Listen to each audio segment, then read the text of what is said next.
কথা কয় না কে? যুবক, ডিসকভার গাড়ি আছে না 135, খালি 100 বাদ দাও, থাকে কি? কথা কি বোঝা গেল? যুবক ভালোই তো বলছে নাকি? আয়াত নাম্বার কত?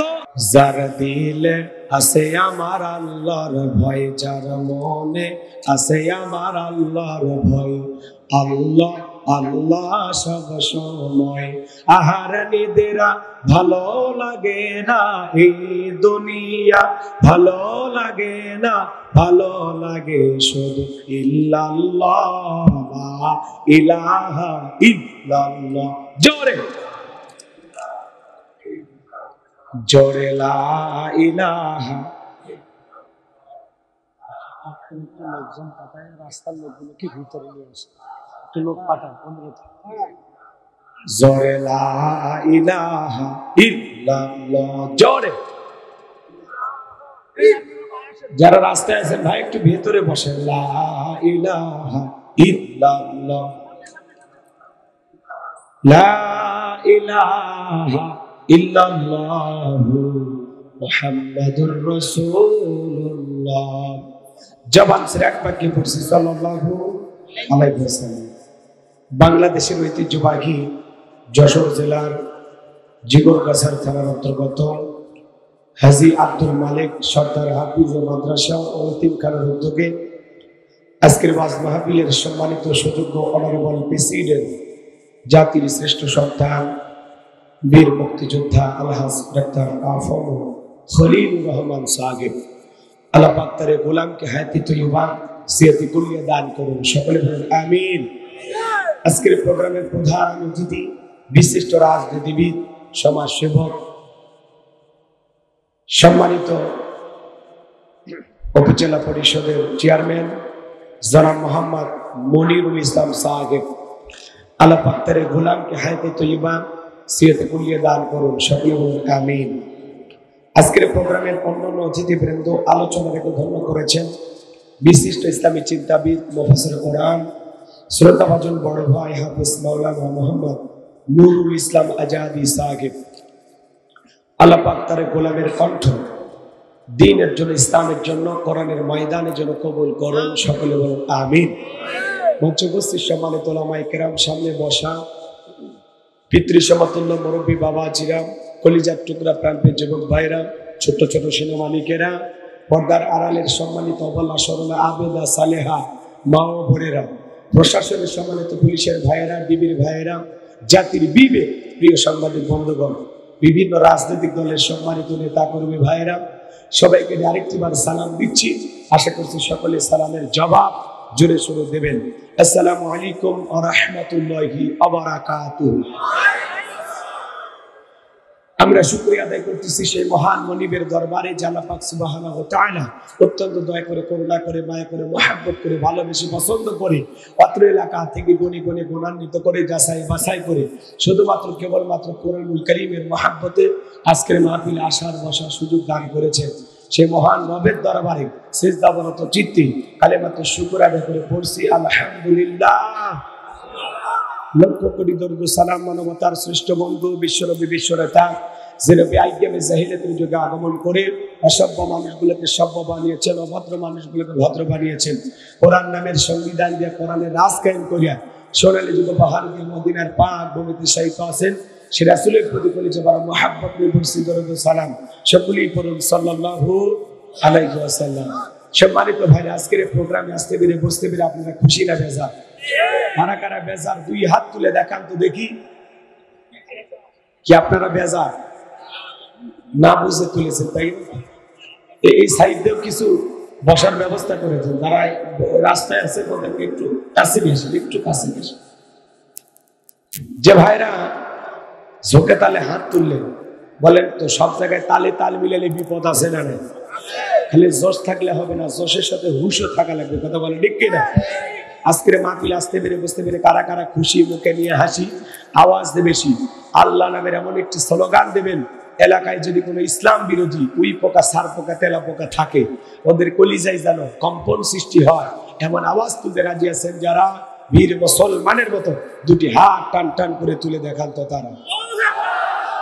লিল্লাহি তাকবীর, লিল্লাহি তাকবীর, আল কোরআনের আলো,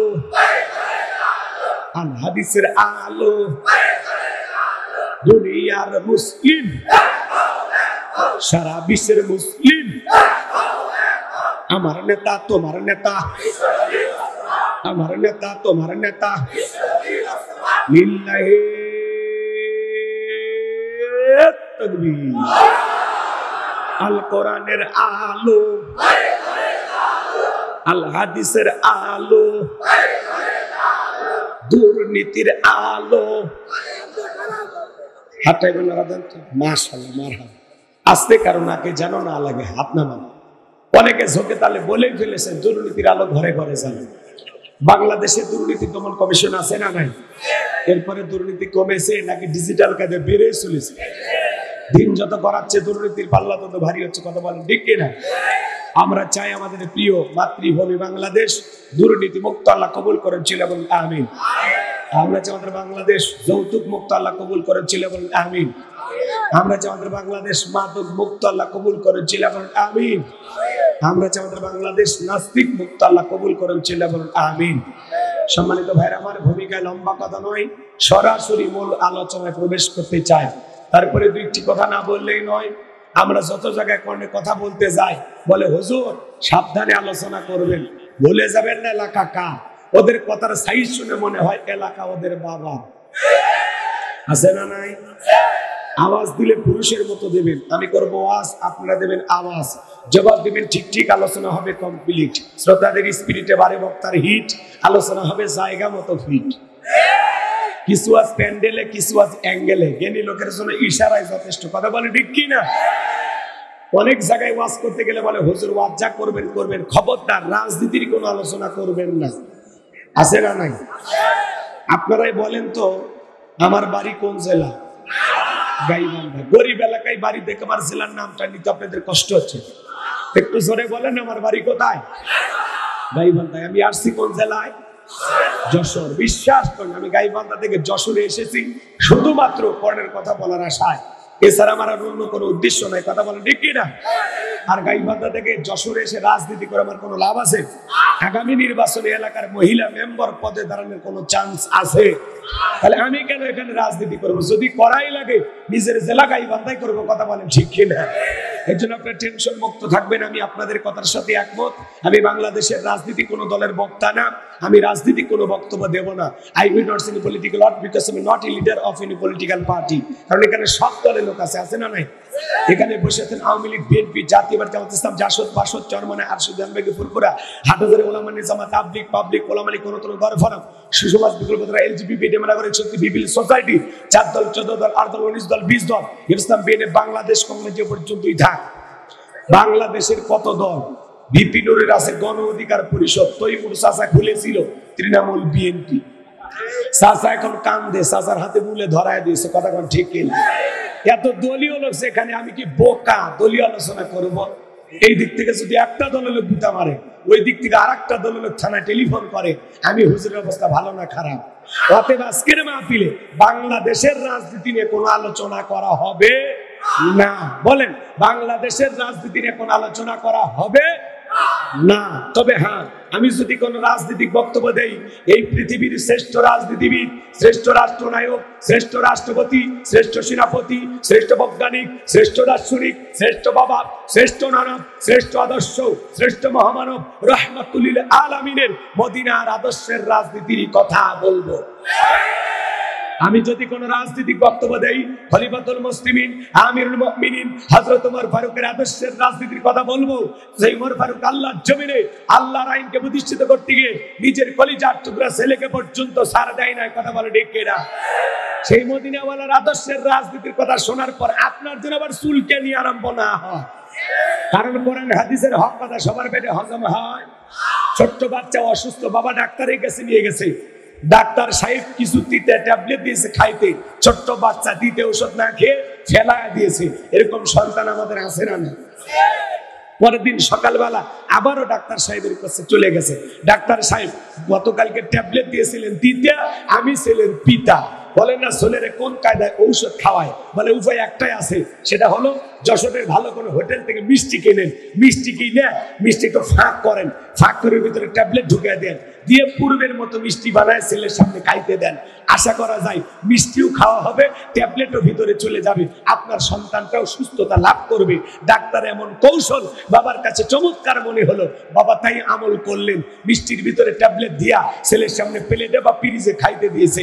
বাজান তুমি মিষ্টি খাও, আমি তোমার জন্য এক গ্লাস পানি নিয়ে আসি। এইবার বাবা পানি নিয়ে এসে দেখে প্লেটের মিষ্টি খাওয়া শেষ।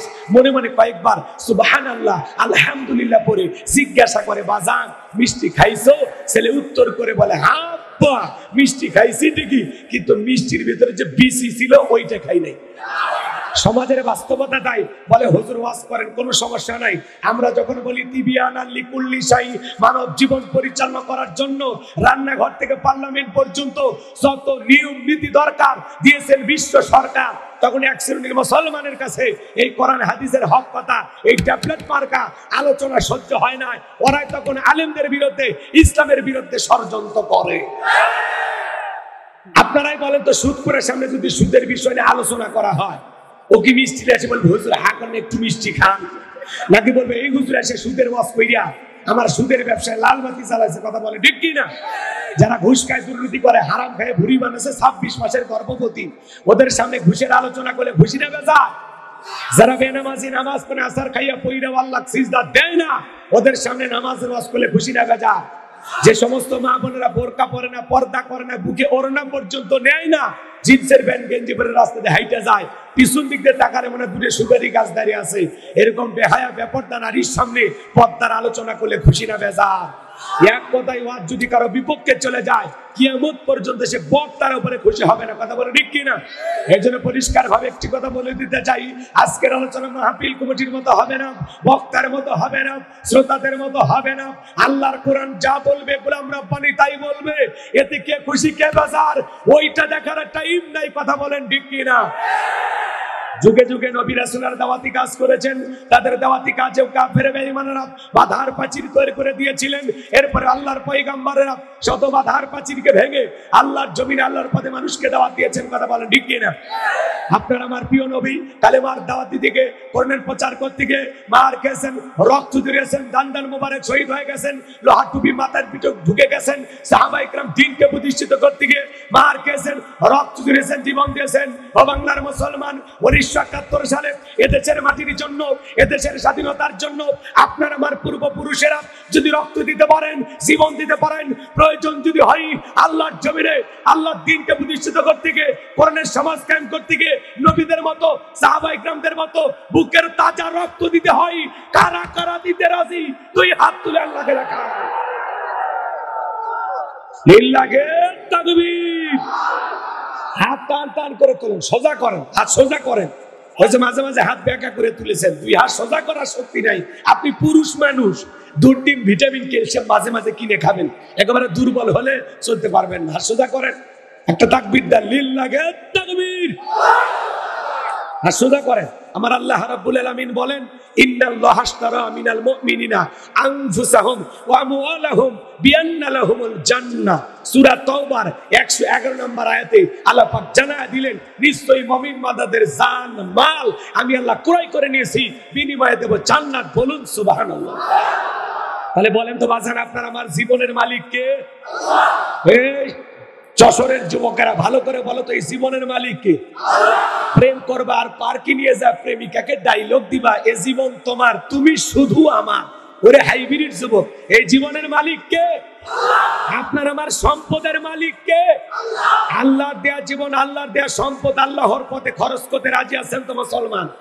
রাজি আছেন তো ইনশাআল্লাহ? রাজি আছেন তো ইনশাআল্লাহ? বাম হাত নামান, শুধু ডান হাত তুলে রাখেন। আল্লাহ রাব্বুল আলামিন বলেন, ইল্লা আসহাবাল ইয়ামিন ফি জান্নাতি ইয়াতাসাআলুন। সূরা মুদ্দাসিরের ভিতরে আল্লাহ পাক জানায়া দিলেন, ডানপন্থী যারা জান্নাতের বাগানে থাকবে তারা। বলেন সুবহানাল্লাহ। কোনো কথা হবে না। কিছুক্ষণ আগেই বললেন হুজুর জীবন দিতে রাজি, রক্ত দিতে রাজি। আপাতত জীবন রক্তের দুইটার কোনোটাই দেয়া লাগবে না। ডান হাতটা পকেটের ভিতর ঢুকে দিয়া যে যা পারেন, যতটুকু পারেন এই মাদ্রাসার জন্য প্রাণ ভরে দান করবেন, এতিমখানা বাচ্চাদের জন্য প্রাণ ভরে দান করবেন। কয়েকজন হাফেজের মাথায় সম্মানের পাগড়ি পরায় দিলাম, তাদের মহাব্বত ভালোবাসা সবাই দান করবেন। সোজা ডান হাত নিজের পকেটে দেন, অন্য কারো পকেটে হাত দিয়ে পকেট মেরে বলে মার খেন না। সবাই পকেটে হাত দেন, আমিও দিচ্ছি। দেন সবাই পকেটে হাত দেন। ছেলে পেলে যারা আছো ব্যাগ নিয়ে, রুমাল নিয়ে, চাদর নিয়ে, যার কাছে যা আছে তাই নিয়ে মাঠে নামো, খেলা হবে, খেলা হবে। সবাই যাচ্ছে, সবাই একটু মেহরবানি, কই আপনাদের লোকজন কই? সবাই পকেটে হাত দেন, সবাই পকেটে হাত দেন। আল্লাহ সবাইকে দেওয়ার তৌফিক দান করুন। জোরে বলেন আমিন। 2-1 মিনিটের মধ্যে তাড়াতাড়ি দেন, তাড়াতাড়ি দেন। যারা 5-10 হাজার 1-2 লাখ টাকা দেবেন আমার হাতে দেন, আমি মুসাফির দিল থেকে দোয়া করে দেবো। আসেন দরবের ভাইরা আমার, তাড়াতাড়ি আসেন, তাড়াতাড়ি আসেন। ছেলে পেলে ব্যাগ নিয়ে, রুমাল নিয়ে, কই বললে কি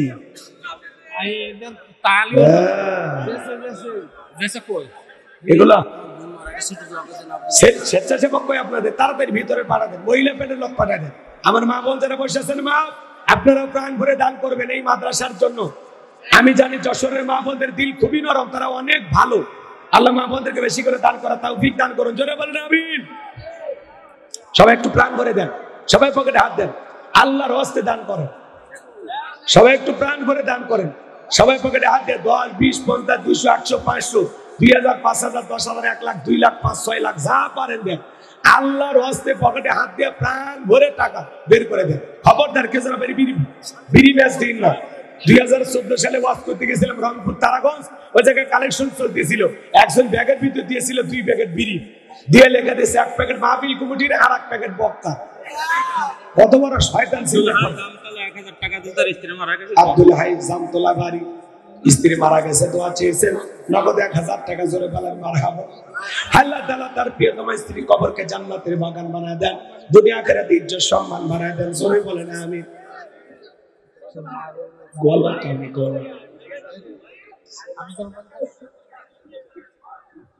খালি রিভব বাড়ায় দেন, যে জিকির করেন লা ইলাহা।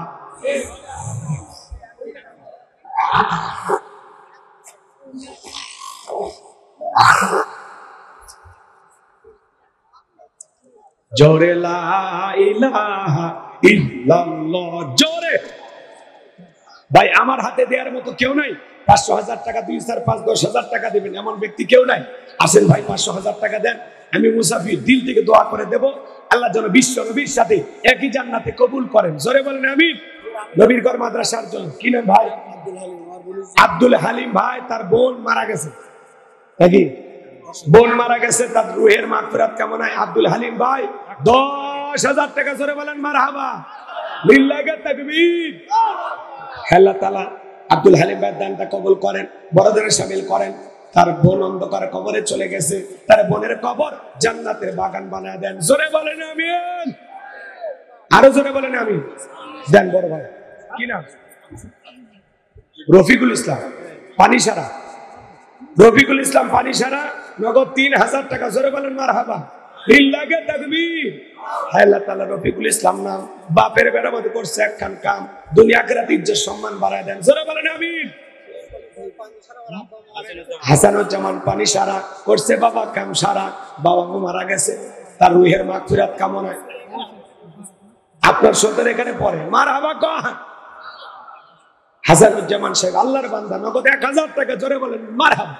আল্লাহ দানটা কবুল করেন, বড়দের শামিল করেন, এদের আসলে লক্ষ লক্ষ টাকার মালিক বানায় দেন, দুনিয়া আখিরাতে ইজ্জত সম্মান বাড়ায় দেন। জোরে বলেন আমিন। আসেন আসেন দরদিরে আমার, দিয়া ধরবো যেমন, কেড়ে নিতে কতক্ষণ, নদীর কোল ভাগ্য কোল করে। এই তো নদীর খেলা, সকালবেলা টাকা বলা তুই, ফকিরি সন্ধ্যাবেলা, দান করিলে মাল কমে না, নেকির পাল্লা হয় ভারী, গুনাহ কাদা মাফ করে দিয়া আল্লাহ জান্নাতে বানায় দিও ঘর বাড়ি। জোরে বলেন আমিন। ভাই 2-1 মিনিটের মধ্যে 500,000 টাকা যারা দিবেন মুসাফিরের হাতে একটু নিয়ে আসেন ভাই, দিল থেকে দোয়া করে দেবো। আসেন, আল্লাহ যেন বিশ্ব নবীর সাথে একই জান্নাতে কবুল করেন। কত টাকা পয়সা দুনিয়ার পিছনে আমরা ব্যয় করি, বিড়ি সিগারেট খাইও মাসে 5-10,000 টাকা খরচ হয়, দেন না বাজান? সবাই দেন। ছেলে পেলে ব্যাগ নিয়ে গেছে, সবাই প্রাণ ভরে দেন। রাস্তায় যারা দাঁড়িয়ে আছে তাদের কাছে টাকা নেন, রাস্তায় যারা দুতলায় বসে আছে ওনাদের কাছেও নেন, জি ওনাদের কাছেও নেন। হ্যাঁ, মহিলা প্যান্ডেল লোক পাঠাইছেন, মহিলা প্যান্ডেল লোকজন পাঠায় দেন, তাড়াতাড়ি তাড়াতাড়ি, সময় কম, খুব দ্রুত গতিতে। কি নাম? আব্দুস সোবহান, 500 টাকা। জোরে বলেন মারহাবা, লিল্লাহি তাকবীর। এই যে ব্যাগ এখানে করেন, এক জায়গায় করেন, জি। যারা কালেকশন করতেছেন ব্যাগগুলো মঞ্চে পাঠায় দেন, দেন দেন, এখানে দেন। মশিয়ার মালঞ্চি 1000 দেন এদিকে দেন টাকা মশিউর রহমান মালঞ্চি আল্লাহরে বান্দা নগদ 1000 টাকা জোরে বলেন মারহাবা অনেকে 500 টাকা একজন 500 টাকা আরেকজন 500 টাকা আল্লাহ কবুল করেন জোরে বলেন আমিন আসেন আসেন দরদিরা আমার দিয়ে ধন বোঝে মন কেড়ে নিতে কতক্ষণ নদীরে কোলে ভাঙে কোলে করে এই তো নদীর খেলা সকালবেলা টাকাওয়ালা তুই ফকিরি সন্ধ্যাবেলা সবাই প্রাণ ভরে দান করেন সবাই একটু মহাব্বত ভালোবাসায় দান করেন এই দিনই প্রতিষ্ঠানে মহাব্বত জি জি সবাই একটু মেহরবানি করে দেন আল্লাহ সবাইকে দান করে তৌফিক দান করুন জোরে বলুন আমিন ভাই আর দেওয়ার মতো কেউ নাই 500,000 টাকা আসেন আসেন এই কোরআনের প্রতি আপনাদের ভালোবাসা আছে না না আল্লাহর কোরআনকে কারা কারা ভালোবাসেন একটু হাত তোলেন তো দেখি লিল্লাহে তাকবীর লিল্লাহে তাকবীর কোরআনকে ভালোবাসার বিনিময়ে আল্লাহ তাআলা আপনাদেরকে জান্নাত হিসেবে কবুল করেন জোরে বলেন আমিন কোরআনের সুপারিশ আল্লাহ ভাগ্যে জুটায় দেন জোরে বলেন আমিন আমার ভাইয়েরা 2-1 মিনিটের মধ্যে আল্লাহর কোরআনকে মহব্বত করে ভালোবেসে রুহুল আমিন 1000 টাকা রুহুল আমিন ভাই 1000 টাকা আল্লাহ কবুল করেন জোরে বলেন আমিন ভাই আমি মুসাফির আপনাদের জন্য দিল থেকে দোয়া করে দেব বিশ্ব নবীর সাথে আল্লাহ যেন একই জান্নাতে কবুল করেন কোরআনের সুপারিশ আল্লাহ যেন ভাগ্যে জুটায় দেন সোনার মক্কা মদিনা না দেখাইয়া আল্লাহ যেন মৃত্যু না দেয় আমি মুসাফির তাহাজ্জুদ পড়ে ওই 30 জন বান্দার কথা স্মরণ করে আল্লাহর কাছে দোয়া করব বলেন তো কোরআন কয় পারা 30 পারা এই 30 পারার জন্য এক পারার জন্য 1000 করে টাকা 30 জন আল্লাহর বান্দা কে কে দেবেন আমি মুসাফির দিল থেকে দোয়া করে দেব আল্লাহ যেন বিশ্ব নবীর সাথে একই জান্নাতে কবুল করেন কোরআনের সুপারিশ ভাগ্যে জোটায়া দেন সোনার মক্কা মদিনা না দেখাইয়া আল্লাহ যেন মৃত্যু না দেয় মুসাফির আমি আপনাদের জন্য দোয়া করব কে কে আছেন এক পারার জন্য 1000 করে টাকা হাত তোলেন প্রতিপক্ষের ভাইরা যাবে নামগুলো লিখে দেবে মনসুর ভাই এক পারার জন্য 1000 টাকা আল্লাহ কবুল করেন জোরে বলেন আমিন আল্লাহ তার হায়াত বাড়া দেন জিন্দেগির গুনাহগুলো মাফ করে দেন জোরে বলেন আমিন এবার 2 নাম্বার পারা আল্লাহর কোরআনকে ভালোবেসে কোরআনের মহব্বতে কি নাম ভাই কি নাম আব্দুল মান্নান ভাই তার পেলি কই ওই যে লেখছে নাম লেখছে আব্দুল মান্নান ভাই দ্বিতীয় পারা আল্লাহ কবুল করেন কোরআনের সুপারিশ ভাগ্যে জোটায় দেন 3 নাম্বার পারা আল্লাহর কোরআনকে ভালোবেসে কে আছে যে হুজুর আমি দেব ইনশাআল্লাহ কি নাম ভাই হ্যাঁ মাহবুবুর রহমান আল্লাহর কোরআনকে ভালোবেসে 3 নাম্বার পারার জন্য 1000 টাকা আল্লাহ কবুল করেন জোরে বলেন আমিন আর কে আছেন 4 নাম্বার পারা আল্লাহর কোরআনকে ভালোবেসে কোরআনের মহব্বতে মুসাফির আপনার জন্য দোয়া করব বাজান কি নাম বলেন কত টাকা পয়সা কত দুনিয়াতে খরচ হয়ে যায় ভাই কি নাম হাশেম আলী তরকারি বাজার আল্লাহ কবুল করেন জোরে বলেন আমি 4 নাম্বার পারা হয়ে গেছে 5 নাম্বার পারা আল্লাহর কোরআনকে ভালোবেসে ভাগ্যবান ব্যক্তি কে হাত তোলেন সোনার ভাই আমার কলিজার ভাই আমার হাতটা তোলেন কি নাম বলেন 1000 টাকা 5 নাম্বার পারা আল্লাহর কোরআনকে ভালোবেসে কি নাম মাশাআল্লাহ বোরহান 5 নাম্বার পারার জন্য 1000 টাকা আল্লাহ কবুল করেন জোরে বলেন আমিন 6 নাম্বার পারার জন্য 1000 টাকা আল্লাহর কোন বান্দা খুব দ্রুত দিলে দেন না দিলে আলোচনা চলে যাবে আর কষ্ট দেব না কি নাম বলেন কি নাম ভাই হাতটা তোলেন শোনা ভাই দুনিয়ার সম্পদ টাকা পয়সা দুনিয়াতে পড়ে থাকবে একটু দিলটা নরম করে সিরাজুল সারের দোকান 1000 টাকা 6 নাম্বার পারা হয়ে গেছে আল্লাহ কবুল করেন 7 নাম্বার পারার জন্য 1000 টাকা আল্লাহর কোন বান্দা 1000 টাকা দেন সোনা ভাই আমার দেন অনেক ফুলের চাষ আপনারা করেন কোটি কোটি টাকা ফুল বিক্রি করলেন 14 ফেব্রুয়ারিতে বাংলাদেশে প্রায় 300 কোটি টাকার উপরে ফুল বিক্রি হয়েছে এই টাকাগুলো গেল কোথায় সবাই একটু প্রাণ করে দেন আছে ভাই আছে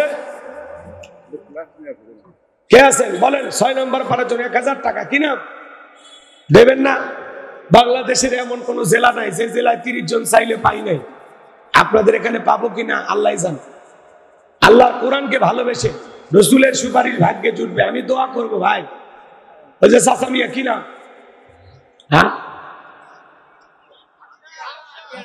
আতিয়ার রহমান বাসা কোথায় ওনারা চেনেন আচ্ছা আপনারা চিনে নেন ওনার বাসা কথা দেখেন হুজুর 1000 টাকা 6 নাম্বার পারার জন্য আল্লাহ কবুল করেন 7 নাম্বার পারা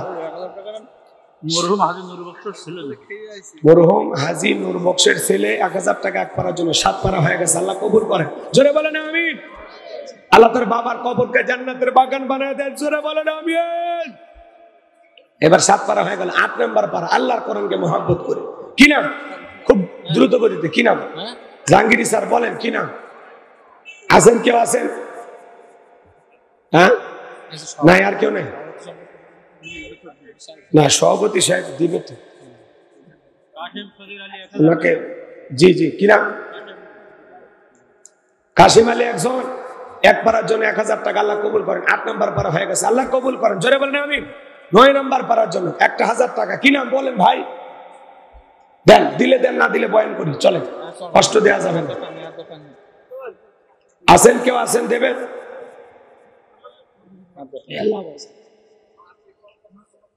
না না, মাগরিব পর্যন্ত না, আসর পর্যন্ত।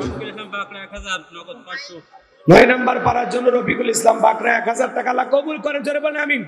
10 নম্বর পাড়ার জন্য যান। এই যে কি নাম ভাই? মোহাম্মদ জিয়াউর রহমান, আল্লাহ কবুল করেন। জোরে বলেন আমিন। যাক, 10 নম্বর পাড়ার জন্য 1000 টাকা। ভাই 1000 না, 500 করে দেন, 500 করে দেন। এরকম কেউ নাই যে হুজুর আমরা 1000 টাকা দেওয়ার সামর্থ্য নেই, আমি 500 দেন। হোক 11 নম্বর পাড়ার জন্য 500 টাকা নেব। এই যে তরিকুল ইসলাম 11 নম্বর পাড়া 1000 টাকা আল্লাহ কবুল করেন। এই বাবাজি 500। কি না? হ্যাঁ 500 টাকা। কি না? আক্কা ছেলে। এ ভাই, ও হুজুর আক্কা ছেলে 500। 11 নম্বর পাড়া, 12 নম্বর পাড়া হয়ে গেছে। 13 নম্বর পাড়ার জন্য 500 টাকা। ভাই 500 টাকা দেন, পরে দেবেন আস্তে আস্তে। বলেন 13 নম্বর পাড়ার জন্য 500 টাকা। আল্লাহর কোন বান্দা দেবেন? হাতটা তোলেন সোনা ভাই আমার, মহাব্বত করে হাত তোলেন। নাই নাই নাই, 13 নম্বর পাড়ার জন্য 500 টাকা দেওয়ার মতো কেউ নাই। কি? বিদ্যুৎ 1000, 13 পার আল্লাহ কবুল করেন। লাভলু 1000, 14 পার আল্লাহ কবুল করেন। জোরে বলেন আমিন। এবার 15 নম্বর পাড়ার জন্য 500 টাকা।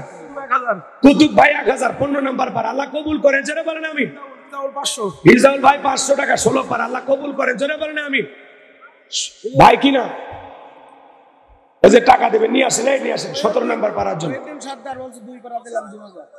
মঈনুদ্দিন সর্দার 2 পাড়ার জন্য, তাহলে 17, 18 হয়ে গেছে। আল্লাহ কবুল করেন। জোরে বলেন আমিন। আল্লাহ তার হাত বাড়া দেন, জিন্দেগির গুনাহগুলো মাফ করে দেন। জোরে বলেন আমিন। 19 আর 20 নম্বর পাড়ার জন্য 500 টাকা, 1000 টাকা যা খুশি দেন। বলেন 19 আর 20 কি নাম? এই যে ভাই 19 পাড়ার জন্য নিয়ে আসো। এই বাবা নিয়ে আসো তাড়াতাড়ি, আল্লাহ কবুল করেন। জোরে বলেন আমিন। 19 পাড়া হয়ে গেছে, 20 পাড়া হয়ে গেছে, আলহামদুলিল্লাহ, আল্লাহ কবুল করেন। আর কেউ আছে? 21 পাড়ার জন্য 500 টাকা, মাত্র 500 দেন। নবীর ঘর মাদ্রাসায় দেবেন, একটু মহাব্বত আর ভালোবাসায়, দিলটা নরম করে।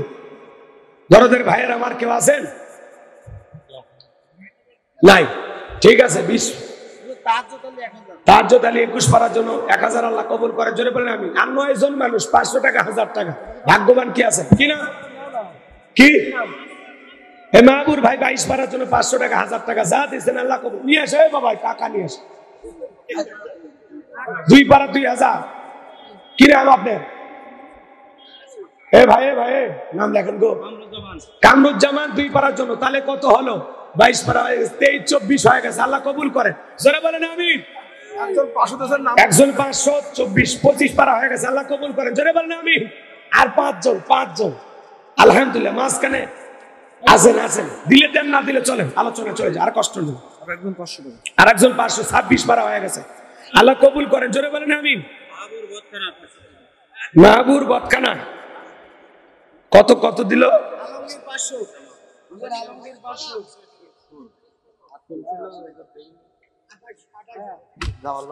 হ্যাঁ 26, 27। জামালউদ্দিন 1000, 500। আচ্ছা আল্লাহ কবুল করেন। 27 পারা, 28 পারা হয়ে গেছে। সাদিকুর রহমান 29 পারা হয়ে গেছে। আল্লাহ কবুল করেন। আর একজন শেষ ভালো যার সব ভালো তার ভাগ্যবান 30 পারার জন্য 1000 টাকা। ওই যে হাত তুলছে, ওই যে ভাইও হাত তুলছে, উনিও 30 পারা। ও আল্লাহ কবুল করেন। কেরামত 500 আল্লাহ কবুল করেন। ভাই আমার 30 পারা, 1000 টাকা আল্লাহ কবুল করেন। জোরে বলেন। এনামুল কামার পাড়া 30 পারার জন্য 1000 আল্লাহ কবুল করে। জোরে বলেন আমিন। এরপরে আপনাদের মাদ্রাসা আপনারা লিখে দেন। ভাই সময় খুব কম, এখন 4টে বাজে, 5টা পর্যন্ত আলোচনা হবে। 45-এ নামাজ না, 4:45-এ নামাজ। আজকে একটু 5টায় পড়বো, 15 মিনিট কম বেশি, ঠিক আছে তো? ইনশাল্লাহ নড়াচড়া কেউ করবেন না। 1 ঘন্টা আছে, আসলে একটু এলোমেলো হয়ে গেছে, কি করবেন?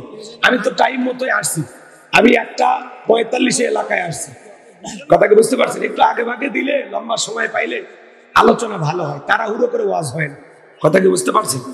আর দিনের বেলা একটু এলোমেলো হয়, মেনে নেবে, এটা নফল। রাতের বেলায় মাহফিল করে শান্তি, কথা বোঝেন নাই? এই যে গতকালকে তালায় আমি মাহফিল করলাম রাতের বেলায় সাতক্ষীরায়, 2.5 ঘন্টার মতো কথা বলেছি। রাত তো কারো বাবা না, কথা বোঝেন নাই? 10:30টায় তুলে দিয়েছে, আমি 1টায় ছেড়ে দিয়েছি, তাহলে কত? 2.5 ঘন্টা। তো এই জন্য সময় রাতের বেলায় ভালো। নিয়ে আসেন, কে কয় আসবেন? সবটা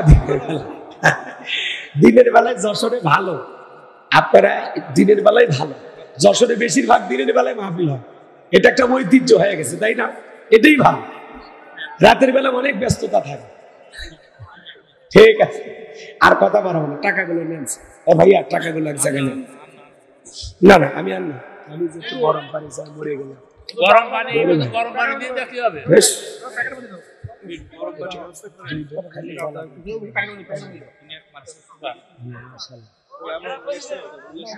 জি জি জি ভাই, জি শোনেন, ছোট্ট একটি আয়াত তিলাওয়াত করেছি, একটু মনোযোগ, এদিক সেদিক করার কোনো সুযোগ নাই। আমি আপনাদের সামনে একটি আয়াতে কারিমা তিলাওয়াত করেছি, কোরআনুল কারীমের 22 নম্বর সূরা, সূরার নাম হজ। বলেন তো কি নাম? বইলেন না, আর বইলেন না, সময় আছে, আপনি নিতে থাকেন, বোঝেন। আলহামদুলিল্লাহ, আজকের মাহফিল লিল্লাহে তাকবীর। আজকের মাহফিলের শ্রদ্ধাভাজন সভাপতি, বীর মুক্তিযোদ্ধা, জাতির শ্রেষ্ঠ সন্তান আলহাজ ডাক্তার আফম খলিলুর রহমান, উনি তো মাদ্রাসার সাথে লেগেই আছেন, বরাবর সুখে দুঃখে সবসময় পাশে থাকেন, অনেক দেন। তারপরে আজকের মাহফিলে সভাপতি, ওনার স্ত্রী এবং ওনার পক্ষ থেকে আজকের মাহফিলে 30,000 টাকা জোরে করেন মারহাবা, লিল্লাহে তাকবীর। আল্লাহ কবুল করেন, হায়াত বাড়া দেন, জিন্দেগির গুনাহগুলো মাফ করে দেন, তার পরিবারের উপর খাস রহমত বরকত নাজিল করেন, তাদের দাম্পত্য জীবনকে আল্লাহ হযরত আলী আর ফাতেমার মতো কবুল করেন, জোরে বলেন আমিন। তার প্রিয়তম স্ত্রীকে আল্লাহ ফাতেমার উত্তরসূরি হিসেবে কবুল করেন, জোরে কোন আমিন। আমি কথা বলবো পবিত্র কোরআনুল কারীমের কত নাম্বার সূরা বললাম? 22, জোরে জোরে জোরে 22। সূরাটির নাম কি বললাম? হজ। মোট আয়াত আছে 78টি, রুকু আছে 10টি। বিশ্বনবীর মদিনার জিন্দেগিতে এই সূরাটি নাজিল হয়েছে, বলুন আল্লাহু আকবার। আমি আপনাদের সামনে একটি আয়াতে কারিমা তিলাওয়াত করেছি, আয়াতের নাম্বার হলো 35। কত নাম্বার? 35। কথা কয় না কে? এই যুবক, ডিসকভার গাড়ি আছে না, 135, খালি 100 বাদ দাও, থাকে কি? কথাকে বোঝা গেল যুবক? ভালোই তো বলছে নাকি? আয়াত নাম্বার কত? 35।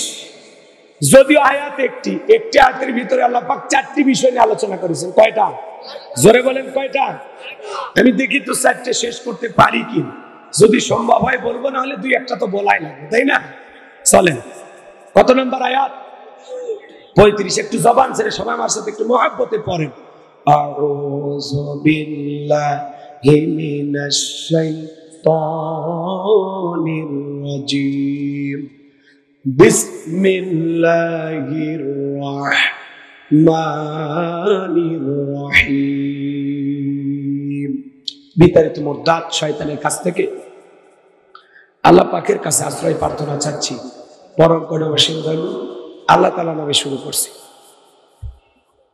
গরম পানি চাইতে চাইতে জীবন শেষ হয়ে গেছে। এমন জায়গায় আছি, আনার আগে খুবই কয়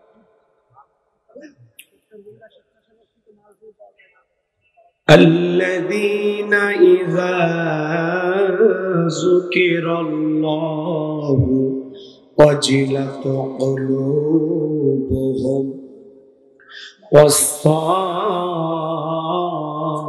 والصابرين على ما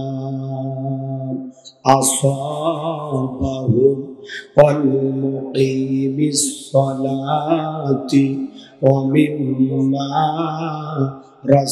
رزقناهم ينفقون।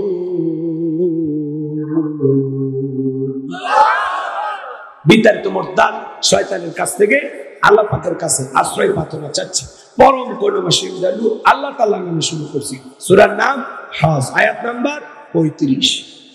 কোরআন থেকে যদি আলোচনা করি আপনাদের কোনো সমস্যা আছে? বলে তো বাজান, এই কোরআনের মধ্যে কোনো ভেজাল আছে? কোনো মিথ্যা আছে? কোনো ধোঁকা আছে? থাকবে কি করে? কিতাবটি নাজিল করেছেন কে? আল্লাহ রাব্বুল আলামিন বলেন, যালিকাল কিতাবুল লা রাইবা ফি, এটি এমন একটি কিতাব যে কিতাবের মধ্যে কোনো সন্দেহ নাই, কোনো সংশয় নাই, কোনো মিথ্যা নাই, কোনো ধোঁকা নাই। There is no doubt. বলুন আল্লাহু আকবার। হুদাল লিল মুত্তাকিন, মুত্তাকি বান্দাদের জন্য গাইডলাইন হিসাবে, পথ প্রদর্শক হিসাবে আসমান থেকে কিতাবটি নাজিল করেছেন কে? সেই কিতাবের আলোচনা শুনে লাভ না লস? লাভটাকে আমার আল্লাহ জানায় দিলেন, ওয়াইদা কুরিয়াল কুরআনু ফাসতামিউ লাহু ওয়া আনসিতু লাআল্লাকুম তুরহামুন। সূরা আরাফ আয়াত নাম্বার 204 আমার আল্লাহ রাব্বুল আলামিন জানায় দিলেন, তোমাদের সামনে যখন কোরআন পাঠ করা হয়, কোরআনের আলোচনা করা হয়, চুপ করে কান লাগিয়ে মনোযোগ সহকারে কোরআনের কথাগুলো শ্রবণ করো। যারা চুপচাপ কোরআনুল কারীমের কথাগুলো শ্রবণ করবে, আমার আল্লাহ রাব্বুল আলামিন আসমান থেকে তাদের উপরে আল্লাহ রহমত বৃষ্টির মতো নাজিল করবেন।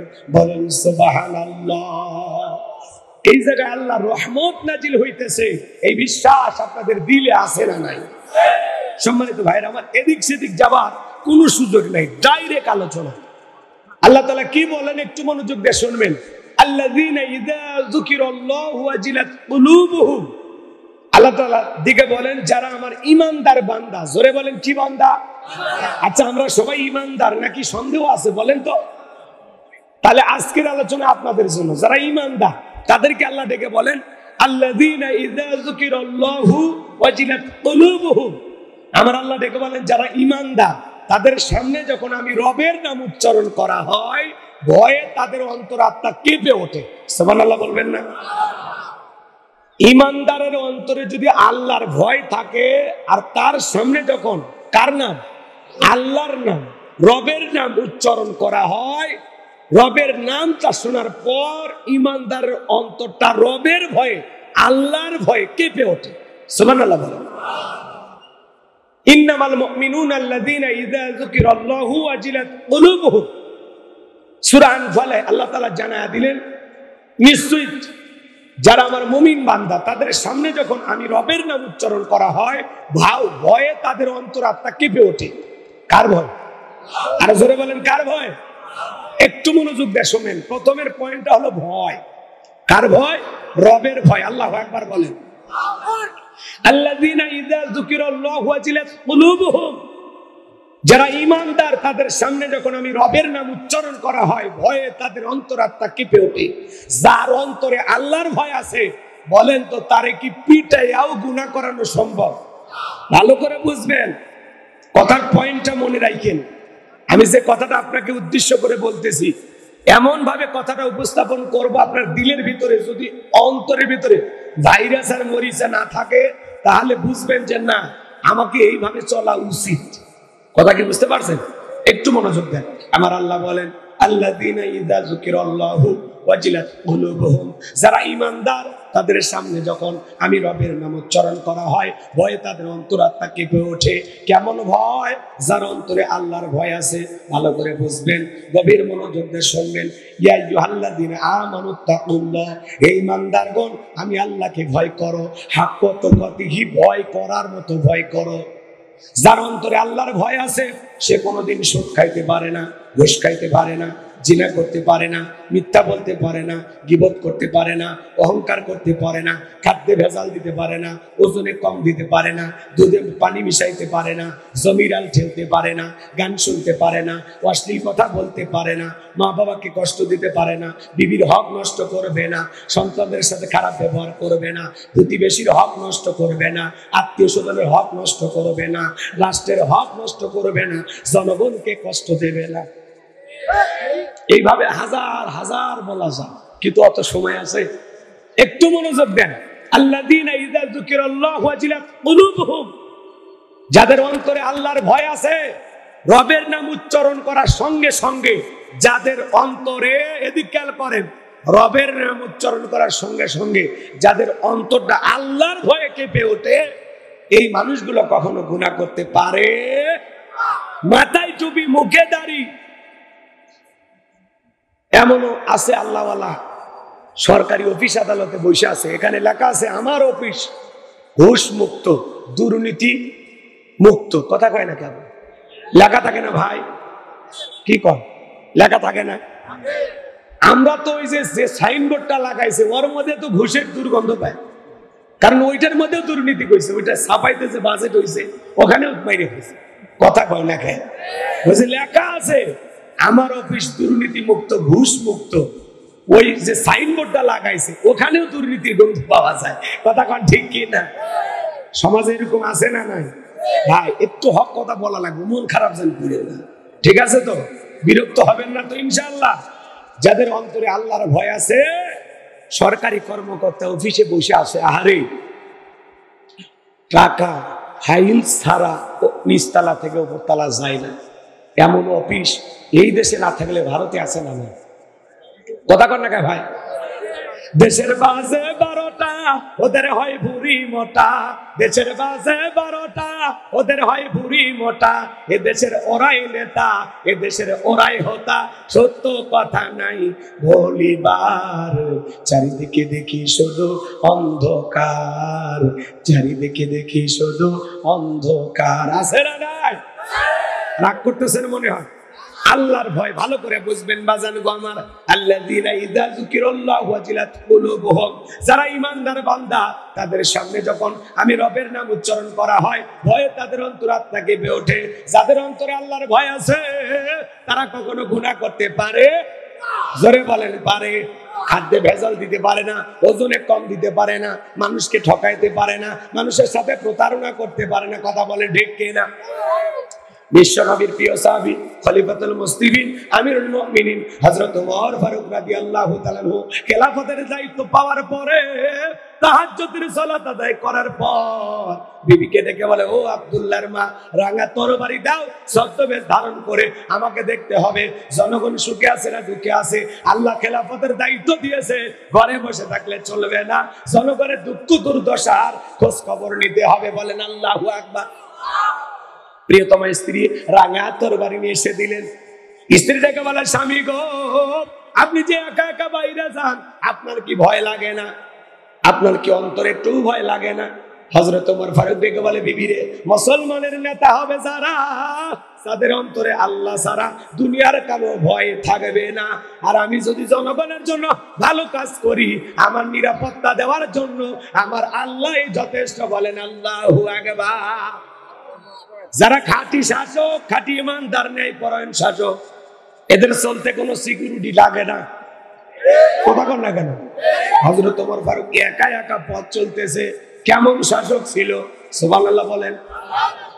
আর পৃথিবীতে এমনও শাসক আছে যে এলাকায় ওই নেতা যাবে, কুত্তে দিয়া, বিড়াল দিয়া, র্যাব দিয়া, সেনাবাহিনী তাকে পরীক্ষা নিরীক্ষা করে ওই জায়গাতে পা রাখবে। কথা কয় না?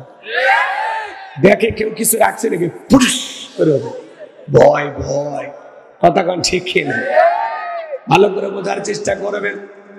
হযরত ওমর ফারুক একা একা রাঙা তরবারি নিয়ে পথ চলতে চলতে একটা ছোট্ট কুটির থেকে আওয়াজ শুনতে পাইলেন। একটা মা তার মেয়েকে ডেকে বলে, মা, কি পরিমাণে দুধ দহন করেছো? মেয়েটা ডেকে বলে, মা, আজকে একটু পরিমাণে দুধ কম হয়েছে। মহিলা ডেকে বলে, মেয়ে রে, তাহলে একটু দুধের ভিতরে পানি মিশিয়ে দাও। মেয়েটা ডেকে বলে, মা, তুমি জানো না বিশ্ব নবী খাদ্যে ভেজাল দিতে নিষেধ করেছে, আর আমাদের খলিফাতুল মুসলিমিন আমিরুল মুমিনিন হযরত ওমর দুধে পানি মিশানোকে নিষেধ করে দিয়েছেন। মহিলা ডেকে বলে, মেয়ে রে, এমন ভাবে কথা বলতেছো মনে হয় খলিফা বিষয়টা দেখতেছে। মেয়েটা ডেকে বলে, মা, খলিফার চোখকে ফাঁকি দিতে পারো, কিন্তু তোমার আমার মালিক খলিফার মালিক আল্লাহর কুদরতি, চোখকে ফাঁকি দেওয়া সম্ভব নয়। চিৎকার মেরে বলেন সুবহানাল্লাহ। এর নাম হলো ভয়, এর নাম হলো তাকওয়া, এর নাম হলো খোদাভীতি। আল্লাহু আকবার বলেন।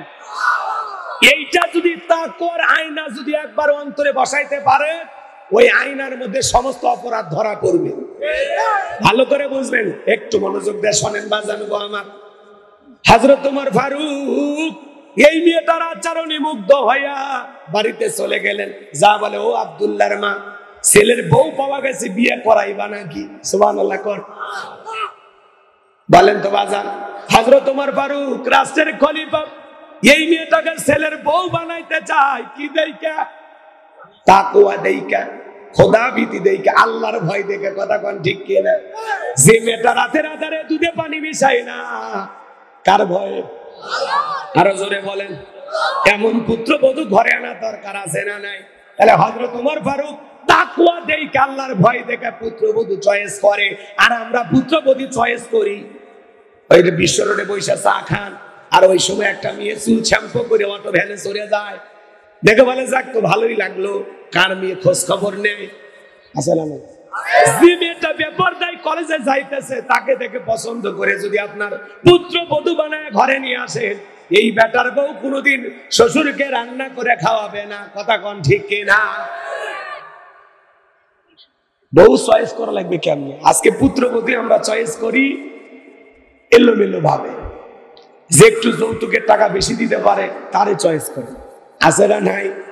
আপনাদের এলাকা অবশ্য এরকম নাই, যৌতুক অবশ্য যশোরে নাই বললেই চল। আমাদের এলাকার আঞ্চলিক ভাষায় একটা কথা বলি, মন খারাপ যান করিয়েন না, ঠিক আছে? রাগ যান করিয়েন না, করবেন নাকি? এক মুরব্বী চাচার 4টে বেটা, আর গরম কি জানেন? সেই গরম। চায়ের দোকানদার কাছে বলে এক কাপ চা দে, কই চাচা মিয়া আজকে আপনার তোমার সেই গরম ব্যাপার দিক, কয় বড় ছেলের বিয়ের ডাক উঠছে, কয় কত, কয় 3.5 লাখ টাকা নিয়ত করেছি, 5 লাখ টাকা হলে ছেলের বিয়ে দেব। মানে বেটা পালিনি, পালছে দেশি হারিয়ে গরু। কথা বল ঠিক কিনা? এরকম যৌতুক লোভী বাবা আছে না নাই? কাঁচা পায়খানা খাওয়া যেমনি হারাম, কন্যা পক্ষের কাছ থেকে জোর করে যৌতুক দাবি করা তেমনি হারাম। কথা বলেন না কেন? যৌতুকের টাকা না খায় ওইটা খা, ওইটা খা। কথা কর না কেন? আছে না নাই? আপনি জোর করে যৌতুক নেন, আপনার সাহস কম না। আজকে একটা মানুষের প্রতি জুলুম করে, যুবক, যে মা বাবাটা কষ্ট করিয়া লালন পালন করে একটা জীবন্ত ফুটান্ত গোলাপ 18 বছর 20 বছর যত্নে রেখা তোর মতো একটা অপরিচিত ছেলের হাতে তার মেয়েকে তুলে দিচ্ছে, কলিজা কাটে তুলে দিচ্ছে, তার উপর জুলুম করে মোটর সাইকেল নেন, তার উপর জুলুম করে 2 লাখ 1 লাখ টাকা নিয়ে বিয়ে করো। যারা যৌতুক নেয় এরা হলো ছোট লোক। এরা কি বলেন? এরা ছোট লোক। আবার বলে যে আমরা অমুক বংশের লোক, আমরা বরযাত্রী 500 নিচে যাই না। আছে না নাই? জোর করে কন্যা পক্ষ বলে আমরা 500 নিচে যাই না। যারা এইভাবে জোর করে কন্যা পক্ষের উপরে দাবি করে খায়, এই খাওয়ার চাইতে ভিক্ষা করে খাওয়া ভালো। কথা কন। কন্যা পক্ষের লোকজন যদি 50 জন খাওয়াইতে পারে, 50 জন যাবেন। এই যে গতকালকের আগের দিন বরিশালে দেখলেন না, বিয়ের বাড়িতে সামান্য একটু পানি দিতে দেরি হয়েছে, এই জন্য ঘুষাঘুষি মারামারি। আছে না? হাই রে মুসলমান, চিন্তা করেন, বিয়ের বাড়িতে একটু পানি দিতে দেরি হয়েছে বা একটু খাবার নিয়ে যাইতে দেরি হয়েছে, এটাকে কেন্দ্র কইরা বর পক্ষের লোকজন কয়ে কন্যা পক্ষের লোক, জানিস আমরা বর পক্ষের লোক, নিয়ে আয় খাবার নিয়ে আয়, বলতেছে ভাই একটু পরে দিচ্ছে। কিসের পরে? চলবে না, এই কথা বলে মারামারি শুরু করে দিছে। কথা কি বুঝতে পারছেন? তাহলে চিন্তা করেন, সামান্য পানি দিতে দেরি হয়েছে, এটাকে কেন্দ্র করে যারা কন্যা পক্ষের বাড়িতে যা মারামারি করে, এদেরকে যে আমি ছোট লোক বলে কি অন্যায় করছি? এদের কি কোনো ব্যবহার আছে? এরা কি ভদ্র মানুষ? মারামারি করে কয়েকজন হাসপাতালে ভর্তি, পরে প্রশাসনের লোকেরা যায়া বিষয়টা সমাধান করছে। চিন্তা করেন, এদেশে যারা বিয়ে, এই যে বরপক্ষ হয়ে যারা কন্যা পক্ষের বাড়িতে যায়, দেখবেন ও কিন্তু ওই গ্রামে ভ্যান চালায়, রিক্সা চালায়, ও আবার যায় খাবার টেবিলে বসে, সেই ভাব নেই এই যে প্লেটে ময়লা কেন, এটা একটু সাফ করেন তো। আসে নাই? হ্যাঁ রে ভাই, ও বাড়ি ভ্যান চালায়, একটু কোটটাই পরে বিয়ে খাবার যা কি বসা। আছে না? না, প্লেট বলে চেঞ্জ করে দেওয়া লাগবে, আবার বলে গিলাসটা একটু ধুয়ে আনে। আছে না? না, আল্লাহ আমাদের হেদায়েত দান করুন। জোরে বলেন আমিন। মন খারাপ করবেন না বাজান গো আমার, সমাজের হালচাল বাস্তবতা একটু তুলে ধরার দরকার আছে না নাই? একটু ভদ্র হয়ে যান। আপনার মেয়ের বিয়েতে কেউ এসে যদি এরকম আচরণ করে, আপনার কেমন লাগবে? মানুষের বাড়িতে এত ভালোই মশান নিতেছেন, ভাব নিতেছেন, আপনার মেয়ের বিয়েতে যদি এসে কেউ এরকম অত্যাচার করে, প্লেট ধন গিলাস ধুয়ে নিয়ে আসেন, খাবার দেন, ভাই গোস্তর বাটি এখানে রাখেন, 2 পিস কেন দিচ্ছেন, পেট ভরে খাইতে দেন, আছে না? আবার দেখবেন খাওয়া হয়ে গেছে তারপরে বলে ওনাকে দেন, ও আবার বলে ওনাকে দেন, এরকম পাল্লাপাল্লি করে খাইতেছে। হ্যাঁ, একদিনে ½ কেজি গোস্ত খায়, এরকম খাওয়ার লোক আছে না নাই? ও যে কয়দিন না খায় থাকে বিয়ের দাওয়াতের জন্য আল্লাহ ভালো জানে। কথা কোন ঠিক কিনা? আমার ভাইয়ের এরকম করা ঠিক হবে না। আপনি একটু ভদ্র মানুষ হওয়ার চেষ্টা করেন। যে কথা বলতে চাচ্ছিলাম বাজান, লম্বা হবে, লম্বা করবো না। হযরতে ওমর ফারুক ছেলের বউ চয়েস করতেছেন নেককার দেখা, তাকওয়াবান দেখা। আপনি আমি যখন পুত্রবধূ চয়েস করব, মেয়েটা নামাজ পড়ে কিনা, কোরআন পড়ে কিনা, দিনদার কিনা, আল্লাহওয়ালা কিনা, একটু যাচাই বাছাই করা দরকার আছে না নাই? শুধু ছেলের বিয়ে না, আমরা যখন নিজেরা বিয়ে করব, ভাবনা করব। একজন আল্লাহর ওলি ছিল, নাম হলো আমর বিন আস। 2 বছর ধরে পাত্রী খুঁজতেছেন, মনে মনে ভাবতেছেন আমি বড় আলেম হতে পারি নাই, কিন্তু এমন একটা নেককার দিনদার পর্দা করেনেওয়ালা আল্লাহওয়ালা রাবেদা সালেহাকে বিবাহ করব, যে মেয়ের মাধ্যমে একটা নেককার সন্তান জন্ম নেবে। এই জন্য একটা পর্দাশীল নামাজ পড়নেওয়ালা মেয়ে 2 বছর ধরে খুঁজতেছেন। কোন সুবহানাল্লাহ। আমর বিন আস একদিন আসরের নামাজ পড়ার পরে তার এক বন্ধুর সাথে দেখা হয়ে গেল। দেখা বলে, দোস্তকে বিয়ে করেছো? বলে না, এখনো বিয়ে করতে পারি নাই, 2 বছর ধরে পাত্রী খুঁজতেছি, মনের মতো মেয়ে খুঁজে পাইতেছি না। দেখা বলে, বন্ধুরে, এই গ্রামে একটা মেয়ে আছে, যেই মেয়েটা জন্মের পরে মা বাবা সারা দুনিয়ার কাউকে দেখে নাই, তাই নাকি? বলে হ্যাঁ। বলে মেয়েটা কোরআন পড়ে, পর্দা করে, নামাজ পড়ে, অত্যন্ত নেককার আল্লাহওয়ালা, তাই নাকি? বলে হ্যাঁ। এইবার বাজানকে আমার তত্ত্ব নেওয়া হলো, আসলে সব কথাই মিলে গেল, আসলে মেয়েটা নেককার দিনদার। এইবার আমর বিন আস আল্লাহর ওলি এই মেয়েটাকে বিবাহ করলেন। বলেন সুবহানাল্লাহ। বিয়ে করার পরে আল্লাহর ওলি আমর বিন আস এইবার যখন বাসর ঘরে প্রবেশ করবে, তাকায়া দেখে তার প্রিয়তমা স্ত্রী বাসর ঘরে আমার আল্লাহকে সিজদা দেয়। বাসর ঘরে বউ কি করে? নামাজ পড়ে। সুবহানাল্লাহ। এখনকার মুসলমানের বাসর ঘরে নামাজ আছে? নামাজ আছে? এখন আছে মালা বদল, সিনেমার শুটিং। কথা কয় না? আপনাদের এলাকার বিয়ের ভিডিও হয় না? আমি অবাক হয়ে যাই ভাই, গরু ছাগল জবাই করে তার ভিডিও ওখানে ভিডিও হইতেছে, গোস্ত কিভাবে পাকানি রান্না করে তার ভিডিও, ছেলেরে কিভাবে গোসল করা দিচ্ছে তারও ভিডিও আছে না? ভাবিরা জোর করে ছেলেরে গোসল করায় দেয়। আমার বিয়ের সময় আমার ভাবিরা বলতেছে, হুজুর গোসল করায় দেওয়া লাগবে। আমি কি কোষ, তোরা যদি আমার শরীরে হাত দিস আমার মাথা ঠিক থাকবি, সরে যা, আমার গোসল আমি করবো। কথা কন ঠিক কে? মেয়ে মানুষ তো গোসল করে দেয়। তুমি কি প্রতিবন্ধী? এই ছেলে, তুমি বিয়ে করবার যাচ্ছ, তুমি প্রতিবন্ধী যে মহিলা গোসল করে দেওয়া লাগবে? কথা কয় না ভাই?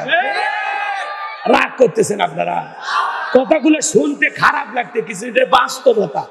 একই কন আপনারা? কথা ঠিক আছে না নাই? এই ছেলে, তুমি বিয়ে করতে যাচ্ছ, গোসল করা দিচ্ছে অন্য মহিলারা, ব্যাপারটা কি? তোর মতলব কি? আবার দেখবেন যে মহিলারা গোসল করা দেয়, ভাবি চাচি, ভাবি দাদিরা, এরা গোসল টোসল করাইয়া লঙ্গি দেয় না, লঙ্গি অ্যাটাক করে রাখে। কেন? ওই যে গোসল করার যে একটা আলাদা একটা বিল আসছে, ছেলে টাকা দেয় তারপরে লঙ্গি দেয়। আমি তো চিন্তা করি, সামনে যে পৌষ মাস আর মাঘ মাস চলে গেল, এরকম শীতের সময় যদি কোনো ছেলেকে লঙ্গি দিতে 2 ঘন্টা দেরি করে, ওর বিয়ে করে বাসর ঘরে যাওয়া লাগবে না, হাসপাতালে ভর্তি হওয়া লাগবে। কথা কোন ঠিক না? এই জন্য যুবক, তোমাদেরকে অনুরোধের ভাষায় বলে যায়, দেখবেন গোসল করা ভিডিও, আবার হলুদ পাটির ভিডিও আছে না নাই? কথা কন না কেন? এই যে মা বোনদেরকে আপনারা হলুদ রঙের শাড়ি পরাইয়া টমটম ভাড়া করে দেন, অটো ভাড়া করে দেন, আলম সাধু ভাড়া করে বলেন যান ছেলের বাড়িতে হলুদ দিয়ে আসেন। বলেন তো কোন হুজুর কইছে জায়েজ? কোন হুজুর? এই যে আনুষ্ঠানিক কথা, এটা কি জায়েজ? কথা কন না কেন? এই যুবতী মেয়েগুলো সেজে গুজে ছেলের বাড়িতে গেছে হলুদ দিতে। আবার ছেলে মদন, ও একটু সাদা গেঞ্জি পরে, একটা লুঙ্গি পরে, গামছা দিয়ে, ফল ফুট সব নিয়ে দোকান খুলে বসে আছে। কথা কয় লাগে? এখন যে সমস্ত মহিলারা হলুদ দিতে গেছে, ওরা মানে যে প্লেট আছে, একটা ফাঁকা প্লেট, ফকির তো, ওই ফাঁকা প্লেটে 500 টাকা 1000 টাকা দেয়, আর বলে দুলে ভাই আমি কিন্তু ওই যে পিঙ্কির সাথে বিয়ে হচ্ছে, ওর কিন্তু মামা তো বোন। কথা কয় না কেন? এই কথা বলে প্লেটে খাবার দিয়া ভালো করে বসে, ওই প্লেটে ওই ফকিরের 500 টাকা 1000 টাকা দিয়া ওখান থেকে পাইসটা বলে দুলে ভাই হা করে, দুলে ভাই হা করছে, ও তো জীবনে খাইনি, পাঙ্গাস মাছের মতো হা করছে। এই মেয়ে আবার হেভি সে আনা, দুলে ভাইয়ের মুখে না দিয়া 10 পর্যন্ত হ্যাঁ নিজের মুখে দিছে, দুলে ভাইকে 10 দিছে, দুলে ভাইকে খাওয়াইতে পারেনি, মানে দুলে ভাইয়ের মুখে না দিয়ে নিজের মুখে দিছে, বুঝতে পারছেন তো? বলে দুলে ভাই হা করে, এই কথা দুলে ভাই হা করছে, ও আবার নিজের মুখে দেখায় বলতেছে দুলে ভাই আপনারা ঠকাইলাম। তখন দুলে ভাই বলে আজকে ঠকা, সুযোগ পাইলে তোরেও ঠকাবে। কথা কান ঠিক না? এরকম আছে না নাই? এই কথা বলে এই যুবতী মেয়েরা ওই ছেলেটার গাল নেড়ে নেড়ে হলুদ দেয়, আছে না নাই? শোনে, হলুদ দেওয়া জায়েজ আছে, একটু মনোযোগ দেন।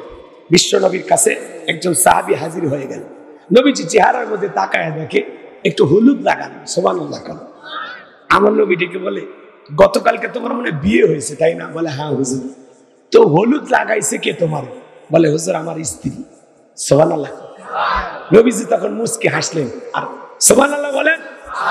তার মানে কি ওই সাহাবীর গায়ে তার স্ত্রী হলুদ লাগায় দিয়েছে, আপনার স্ত্রী যদি আপনার গায়ে হলুদ লাগায় দেয় এটা জায়েজ, কথা কয় না? কিন্তু যুবতী শালী আপনারে হলুদ লাগাবে, নিঃসন্দেহে এটি হারাম, এটি জায়েজ হতে পারে। এই জন্য হলুদ মাখানোর যদি এত ইচ্ছা থাকে, বাসর ঘরে 2 বাটি হলুদ আগেই পিষে ঘুষে রেডি করেন, বাসর ঘরে কিচ্ছু করার দরকার নাই, হলুদ মেখে সারা রাত কেটে যায়। কথা কয় না কেন? রাগ করছেন আপনারা? যুবক তোদের পরিবর্তন হতে হবে। অনুরোধ করে বলি বাবা, বিয়ে করবি কর, এগুলো হলুদ উৎসব, মেহেদি উৎসব, রং তামাশা, গীত গান বাজনা, এরকম বক্স নিয়ে এসে ডিক ডিক আওয়াজ দেয়া, এগুলো মাটি কাঁপানো, এগুলো গান বাজনা বন্ধ করো। আল্লাহ যুবকদের হেদায়েত দান করেন, জোরে বলেন আমিন। আর বিয়েতে ভিডিও করা বন্ধ করো, কথা কয় না কেন? কিসের ভিডিও করো তুমি? পাগলা ছেলে, মানুষ খাইতেছে গোস্ত এরকম চাপাইতেছে, তারও ভিডিও। মানুষ খাইতে দেখে ভিডিও করে, কথা রাগ করছেন আপনারা? আপনারাই বলেন, সবাই খাচ্ছে সেখানে যে ভিডিও কি দরকার? বাসর করে আবার মালা বদলের ভিডিও, ক্যামেরাম্যান আবার বলে ভাই একটু ইসমাইল হাসি, ভাবিকে একটু চেপে ধরেন, লোকজনের সামনে ধরতেছে। কত বড় মানে মাতাল হয়ে গেছে, আর মানে পিনি কুটছে পিড়িতে, কথা কন ঠিক কিনা? মানুষের সামনে বক্স চাপে ধরতেছে, মালা দিতেছে, হাসি তামাশা করতেছে, মনে হয় ছোটখাটো সিনেমার শুটিং চলতেছে। এরকম আছে না না? মুসলিম যুবক যুবতী এরকম অসভ্য বেহাপানা করতে পারে না। তোর চোখে কি লাজ লজ্জা নাই? একটু শরম নাই? বেটা ছেলে, আল্লাহ যুবকদের হেদায়েত দান করুন। আরো আসতে কোন আমি আমর বিন আজ তাকায় দেখে বাসর করে তার প্রিয়তমা স্ত্রী নামাজ আদায় করে, এমন দৃশ্য দেখার পরে মনটা ভইরা গেছে। বিবি যখন নামাজ আদায় করা শেষ হয়ে গেল, দেখেন বাসর করে নামাজ, সুবহানাল্লাহ বলেন, নতুন জীবন শুরু করতেছেন, 2 রাকাত নফল নামাজ পড়ে শুরু করেন, আল্লাহর কাছে দোয়ার মাধ্যমে শুরু করেন, কথা বলেন ঠিক কিনা? গান বাজনা কি লাফালাফি নাচানাচি এগুলো থেকে আল্লাহ যুব সমাজকে হেদায়েত দান করেন, জোরে বলেন আমিন। এবার আমর বিনাস বাসর করে প্রবেশ করার পর স্বামী স্ত্রীর মধ্যে সালাম আদান প্রদান হয়ে গেল। এইবার প্রিয়তমা স্ত্রী মুখের ঘোমটা তোলার পর এক নজর তাকাইয়া মনের ভিতরে কষ্ট নিয়ে বাসর ঘর থেকে বের হয়ে আসলেন। প্রিয়তমা স্ত্রী মনে মনে ভাবে, আমি তো স্বামীকে কিছুই বললাম না, কেন আমার স্বামী ঘর থেকে বের হয়ে গেল? বিষয়টা আমি বুঝতে পারলাম না। ভালো করে বুঝবেন। এইবার মেয়েটা 1 পা 2 পা করে ঘরের দুয়ারে এসে তাকায় দেখে স্বামী বাড়ির বাইরে বারান্দাতে দাঁড়িয়ে আছে। দেখে বলে, স্বামী, জীবনে কোনোদিন কোনো পুরুষ আমাকে স্পর্শ করে নাই, আমি কোনো পুরুষের চেহারাও দেখি নাই, আপনি আমার জীবনের প্রথম পুরুষ। শুনেছি আপনি আল্লাহর অনেক বড় ওলি, যদি আজকে আপনি আমার হক না আদায় করেন, কঠিন কিয়ামতের ময়দানে আমি আল্লাহর দরবারে আপনাকে আসামি বানাবো। আল্লাহর ওলির অন্তরে ভয়। বাসর ঘরে প্রবেশ করলেন, বিবির সাথে ভালোবাসা বিনিময় হয়ে গেল। এইবার ভালোবাসা বিনিময় করার পর পরের দিন সকালবেলা উঠে চলে গেল। 1 নয় 2 নয় 25টা বছর অতিবাহিত হয়ে গেল, আর বিবির কাছে আসে না, বইয়ের খবর নেয় না। 25 বছর পরে তাদের দাম্পত্য জীবনের কি ঘটনা ঘটে আপনারা কি একটু শুনবেন? 25 বছর কেন স্ত্রীর কাছে আসলেন না, 25 বছর পরে কিভাবে পরিচয় হয় আপনারা কি একটু শুনবেন? কারা কারা একটু হাত তোলেন তো দেখি। লিল্লাহে তাকবীর। তাহলে হযরত ওমর ফারুকের কথা মনে আছে না নাই? ছেলের বউকে চয়েস করতেছেন তাকওয়া দেইকা। এজন্য বাজার গো আমার, তাকওয়া মানে অন্তরে আল্লাহর ভয়। যার অন্তরে আল্লাহর ভয় আছে, যে নেককার দিনদার নামাজি, এমন মেয়ে যদি ছেলের বউ হয় আপনার ঘরে আসে, যে মেয়ে মুখ দিয়ে কোরআন তিলাওয়াত করে, মাথা নত করে আল্লাহকে সিজদা দেয়, পর্দা করে বাহিরে যায়, এমন পুত্রবধূ কোনোদিন শ্বশুরকে গালিগালাজ দেবে না। কথা বলেন ঠিক কিনা? ভালো করে বোঝার চেষ্টা করবেন। সামনের দিকে যাই, আল্লাহ বলেন আল্লাযীনা ইযা যুকিরাল্লাহু ওয়াজিলাত কুলুবুহুম, যারা ঈমানদার তাদের সামনে যখন আমি রবের নাম উচ্চারণ করা হয়, ভয়ে তাদের অন্তরাত্মা কেঁপে ওঠে। তাহলে আপনার আমার অন্তরে একমাত্র ভয় থাকতে হবে কার? যাদের অন্তরে ভয় আছে আল্লাহ, তারা দুধে পানি মিশাবে না, খাদ্যে ভেজাল দেবে না, ওজনে কম দেবে না। খাদ্যে ভেজাল দেওয়ার ঘটনা সমাজে আছে না? না, সিন্ডিকেটের মাধ্যমে খাদ্যে ভেজাল দিয়া প্রত্যেকটা জিনিসের দ্রব্যমূল্যের ঊর্ধ্বগতি, বাজারে আগুন লাগায়, মাল মজুত করে, 10 টাকার জিনিস 30 টাকা বাজারে দাম বাড়ায় দেয়। এরকম সমাজ আছে না নাই? যারা সিন্ডিকেটের মাধ্যমে প্রত্যেকটা জিনিসের দাম বাড়াইয়া জনগণের প্রতি জুলুম করতেছেন। আজ হোক কাল হোক আল্লাহর দরবারে প্রত্যেকটা টাকার জবাব একদিন দিতে হবে। কথা বলেন ঠিক কিনা? মদিনার বাজারে আমার নবীজি গেলেন, বিশাল একটা খেজুরের স্তূপ। আমার নবী খেজুরের স্তূপের ভিতরে হাত ঢুকিয়ে দিলেন, ভিতর থেকে কিছু খেজুর বের করলেন, তাকায় দেখেন খেজুরগুলো ভিজা। আমার নবী দেখে বলেন, কি ব্যাপার সাহাবী? ওপরের খেজুরগুলো শুকনো, ভিতরের খেজুরগুলো কেন ভিজা? ডেকে বলেন, হুজুর আজকে একটু পানি হয়েছে মদিনার আকাশে, এই জন্য একটু খেজুরগুলো ভিজে গেছে। আমার নবী ডেকে বলেন, সাহাবী এমন কথা বলবা না, আজকে মদিনাতে কোনো বৃষ্টি হয় নাই। মনে রাখবা, এরকম প্রতারণা করা যাবে না। মাংবাসা ফালাইসা মিন্নি, যে আমার উম্মতের সাথে প্রতারণা করে, আমার উম্মতকে ধোঁকা দেয়, সে আমার দলভুক্ত হতে পারবে না। এজন্য বাজার গো আমার, খাদ্যে ভেজাল দেওয়া যাবে না, ওজনে কম দেওয়া যাবে না। বিশেষ করে মাছের ব্যবসা যারা করে, গোছের ব্যবসা যারা করে, অনেক ক্ষেত্রে একটু ওজনে কম বেশি দেয়, এমন আছে না নাই? আবার যারা দেখবেন বাড়িতে বাড়িতে চাল ডাল ক্রয় করে, এরা নেওয়ার সময় বেশি নেয়, দেওয়ার সময় কম দেয়, আছে না নাই? এজন্য বাজান গো আমার, আল্লাহর ভয় যাদের অন্তরে আছে, এরা সুদ খাইতে পারবে না, ঘুষ খাইতে পারবে না, জিনা করতে পারবে না, জবিরাল চলতে পারবে না, খাদ্যে ভেজাল দিতে পারবে না, ওজনে কম দিতে পারবে না।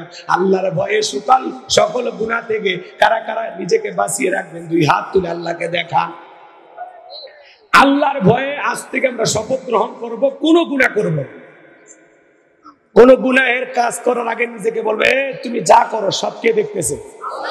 হ্যাঁ, এই চিন্তা যদি সামনে থাকে, তাহলে আপনি গুনাহ করতে পারবেন না, যে আমি যা করতেছি সব আমার আল্লাহ দেখতেছে। কথা বলে ঠিক কিনা? এবার 2 নাম্বার, আমার আল্লাহ রাব্বুল আলামিন বলেন, ওয়াসসাবিরিনা আলা মা আসাবাহুম। আল্লাহু আকবার। আমার আল্লাহ ডেকে বলেন, যারা বিপদ আপদ মুসিবতে সবর করে, ধৈর্য ধারণ করে, ওয়াসসাবিরিনা আলা মা আসাবাহুম, বিপদ আপদ মুসিবতে সবর করা দরকার আছে না নাই?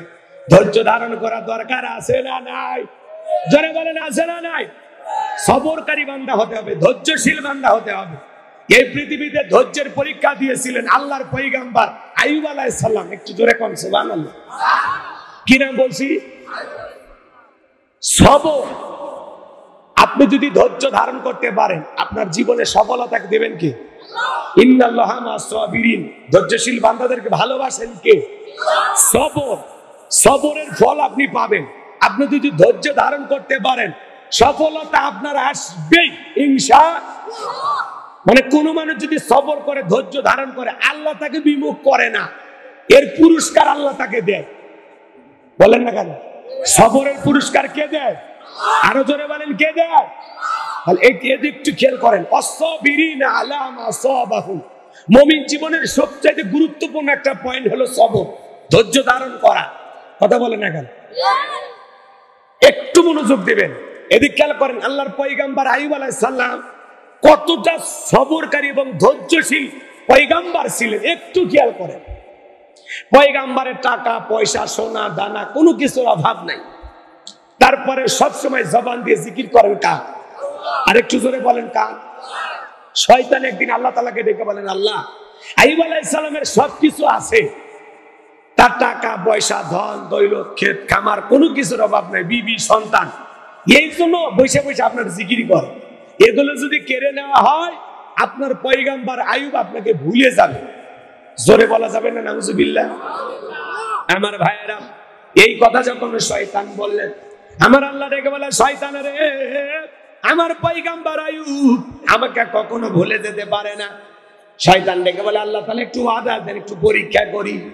আমার আল্লাহ ডেকে বলে, যাও পরীক্ষা করে দেখতে পারো, কিন্তু আমার আইয়ুব কখনো আমাকে ভুলে যাবে না, জিকিরি বন্ধ করবে না। বলেন সুবহানাল্লাহ।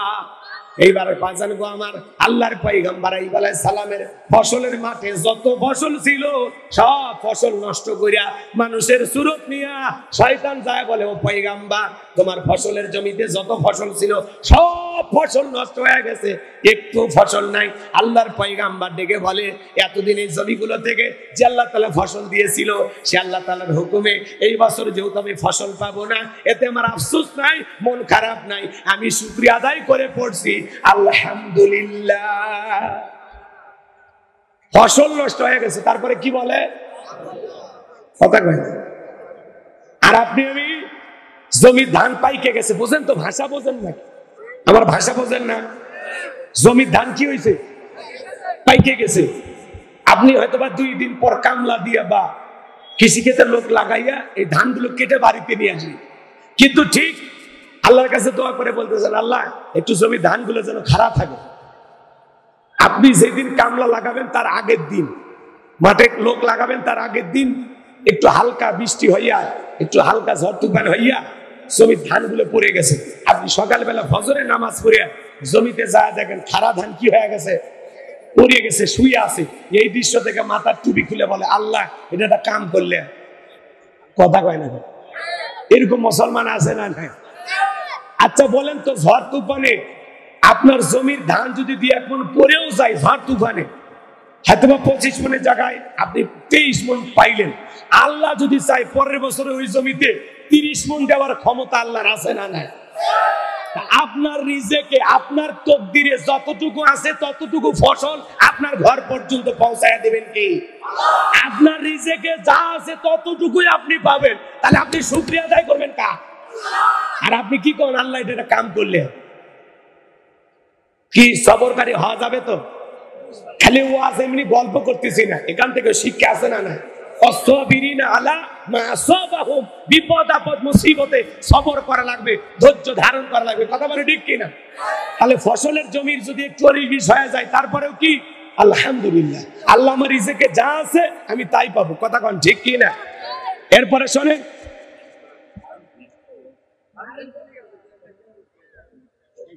জেলাটা তো চলে,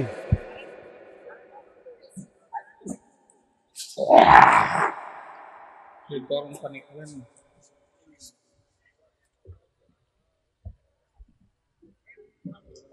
আপনি মুসাফির মানুষ, আপনি করবেন, তার আগে সভাপতি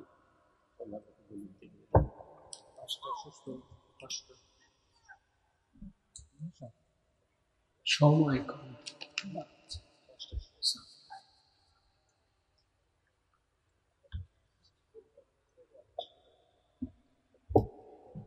কষ্ট হচ্ছে আপনাদের? বিরক্ত হয়েছেন? একটু মনোযোগ দেন। তাহলে আমার রিজেক যতটুকু আল্লাহ তাআলা ফসলের জমি থেকে ঘর পর্যন্ত পৌঁছায় দিবেন ততটুকুই আমার প্রাপ্য ছিল। 2-1 দানা যদি নষ্ট হয়ে যায়, 2-1 মণ যদি জমিতে পড়ে যায়, ওটা আমার রিজেকে ছিল। আর ওইটা নিয়ে আমি কখনো আফসোস করব? মনে থাকবে তো ইনশাআল্লাহ? সেটা যে কোনো ফসলের ক্ষেত্রে হোক, ঠিক আছে তো? এবার শোনেন, পয়গম্বরের উর্দুম বা ছাগল যেগুলো ছিল সব মরে গেছে, একটা বেঁচে নেই। এরপরে আইসে বলে রাখালের সুরত নিয়ে, ও পয়গম্বর, উর্দুম বা ছাগল যা ছিল সব তো শেষ, একটা বেঁচে নেই।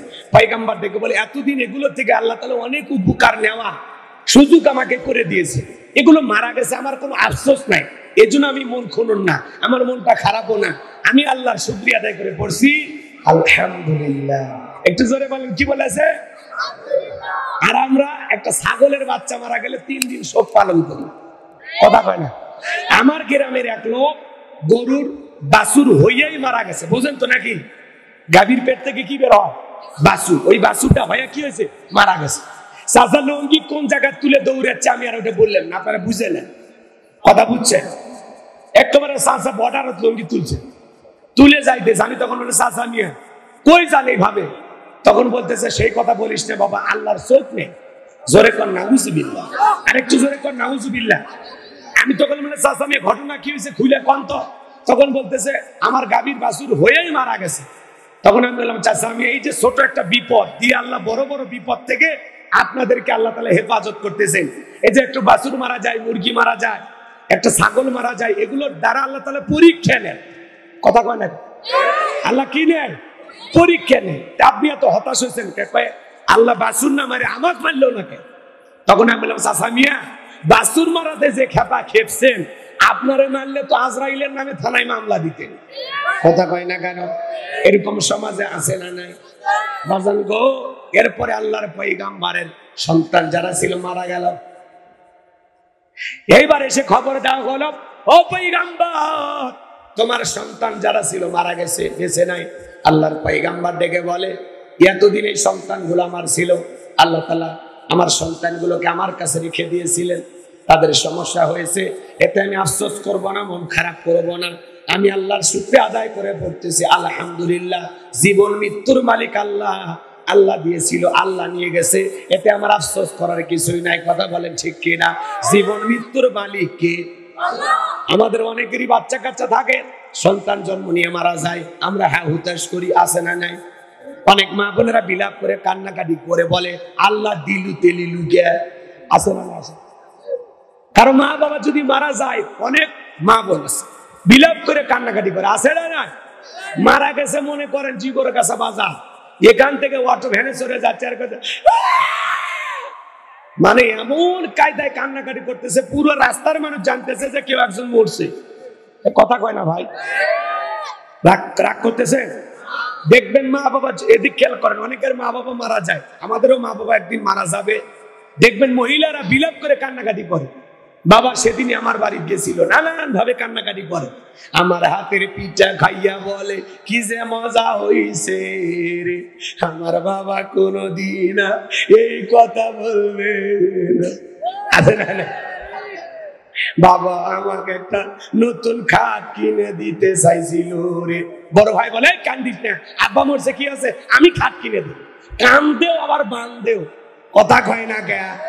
আছে না নাই? এভাবে বিলাপ করে কান্নাকাটি করা যায় নাই। শোনেন, বিশ্ব নবীর প্রিয়তমা স্ত্রী আম্মা যারা খাদিজাতুল কুবরা রাদিয়াল্লাহু তাআলা আনহা মারা গেছে। একটু শোনেন আমার ভাইয়েরা, নবীজির প্রিয়তমা স্ত্রী মারা গেছেন। নবীর চারটা কন্যা সন্তান, 3টা কন্যা সন্তান জোরে জোরে কান্নাকাটি করে, চোখে পানি আছে, জবানে কান্নার আওয়াজও আছে। হযরতে ফাতেমা কান্না করে, জবানে কোনো আওয়াজ নাই। আমার নবীর চোখেও পানি, প্রিয়তমা স্ত্রীকে হারাইয়া ফাতেমার চোখের পানি দেখা আমার নবী ডেকে বলে মা এইদিকে। ফাতেমাকে ইশারা দিয়ে কাছে ডাকলেন, ডাকার পরে জিজ্ঞাসা করেন মা আমার 3টা মেয়ে কান্নাকাটি করে, ওদের কান্নার আওয়াজ শোনা যায়, তুমি কান্না করছো মা, তোমার কণ্ঠে কোনো আওয়াজ নাই। ভালো করে বুঝবেন, হযরতে ফাতেমা কান্নাকাটি করেন, জবানে কোনো আওয়াজ নাই।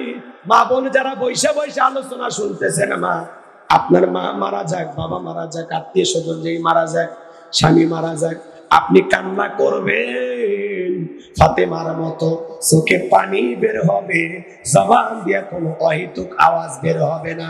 কথা বলেন ঠিক কিনা? কি খায়া মরছে, কোন দিন আসছিল বাড়ির বেড়াবা, এগুলো ঘটনা কইরা অনেক মহিলা দেখবেন কান্নাকাটি করতে করতে কাপড় কোন দিক যায় তাও টের পায় না। হাজার হাজার মানুষ এসে বেপরদায় ওরে দেখে, কথা কয় না তো? ও পাগলি খালি কান দিলে হবে। রাগ করতেছে, মন খারাপ করেছে। বিশ্ব নবী ডেকে বলে মা ফাতেমা, তোমার মা খাদিজা ইন্তিকালের পূর্বে আমার কাছে বলে গেছি আমার 4 কন্যা সন্তান আছে, আমার 4 মেয়ের মধ্যে ফাতিমা যেন আমার গোসল করাইয়া দেয়।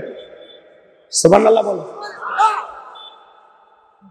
আমার অন্য কোন মেয়ে আমার ফাতিমা যেন আমাকে গোসল করাইয়া দেয়। ও মা, তোমার মা মারা গেছে, যাও যাও তুমি তোমার মায়ের জন্য গোসল করাইয়া দাও।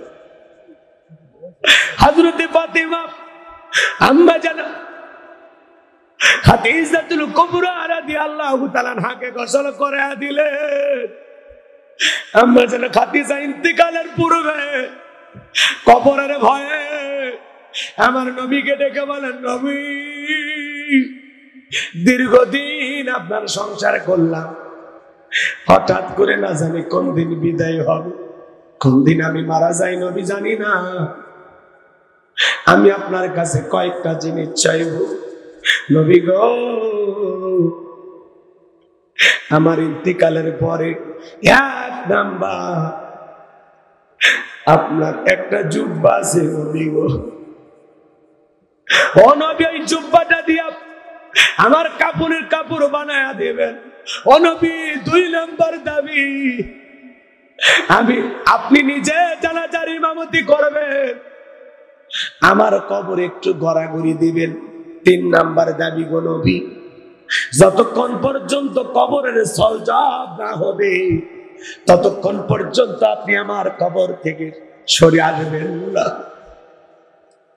হযরতে খাদিজাতুল কুবরা রাদিয়াল্লাহু তাআলা আনহা কেমন ভাগ্যবতী রমণী, যেই নারীটাকে আসমানের মালিক আল্লাহ সালাম দিয়েছিলেন।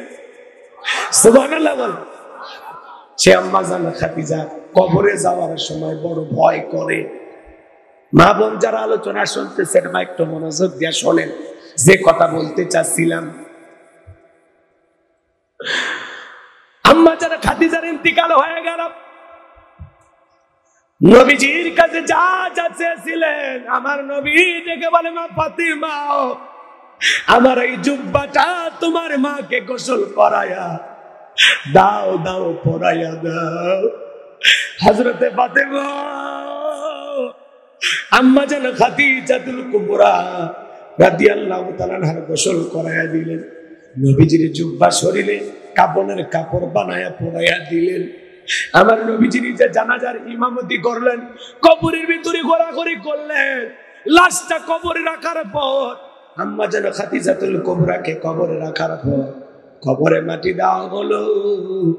সাহাবা ইকরাম একে একে চলে যায়। ডেকে বলে, নবী আপনি কি যাবেন না? আমার নবী ডেকে বলে, যাও যাও তোমরা চলে যাও, আমি আমার খাদিজার কাছে ওয়াদা দিয়েছি যতক্ষণ পর্যন্ত কবরের সলজব না হবে ততক্ষণ পর্যন্ত আমি কবর থেকে সরতে পারবো না। আমার ভাইয়ের, আমার নবী আম্মা জান খাদিজাকে বড় ভালোবাসতেন। আম্মা জান খাদিজাও রাসূলকে বড় ভালোবাসতেন। কোনদিন নবীকে না খাওয়াইয়া নিজে খাবার খাইতেন না। বলেন সুবহানাল্লাহ। রাসূলকে খাবার না খাওয়াইয়া আম্মা জান খাদিজা কখনো খাবার খান না।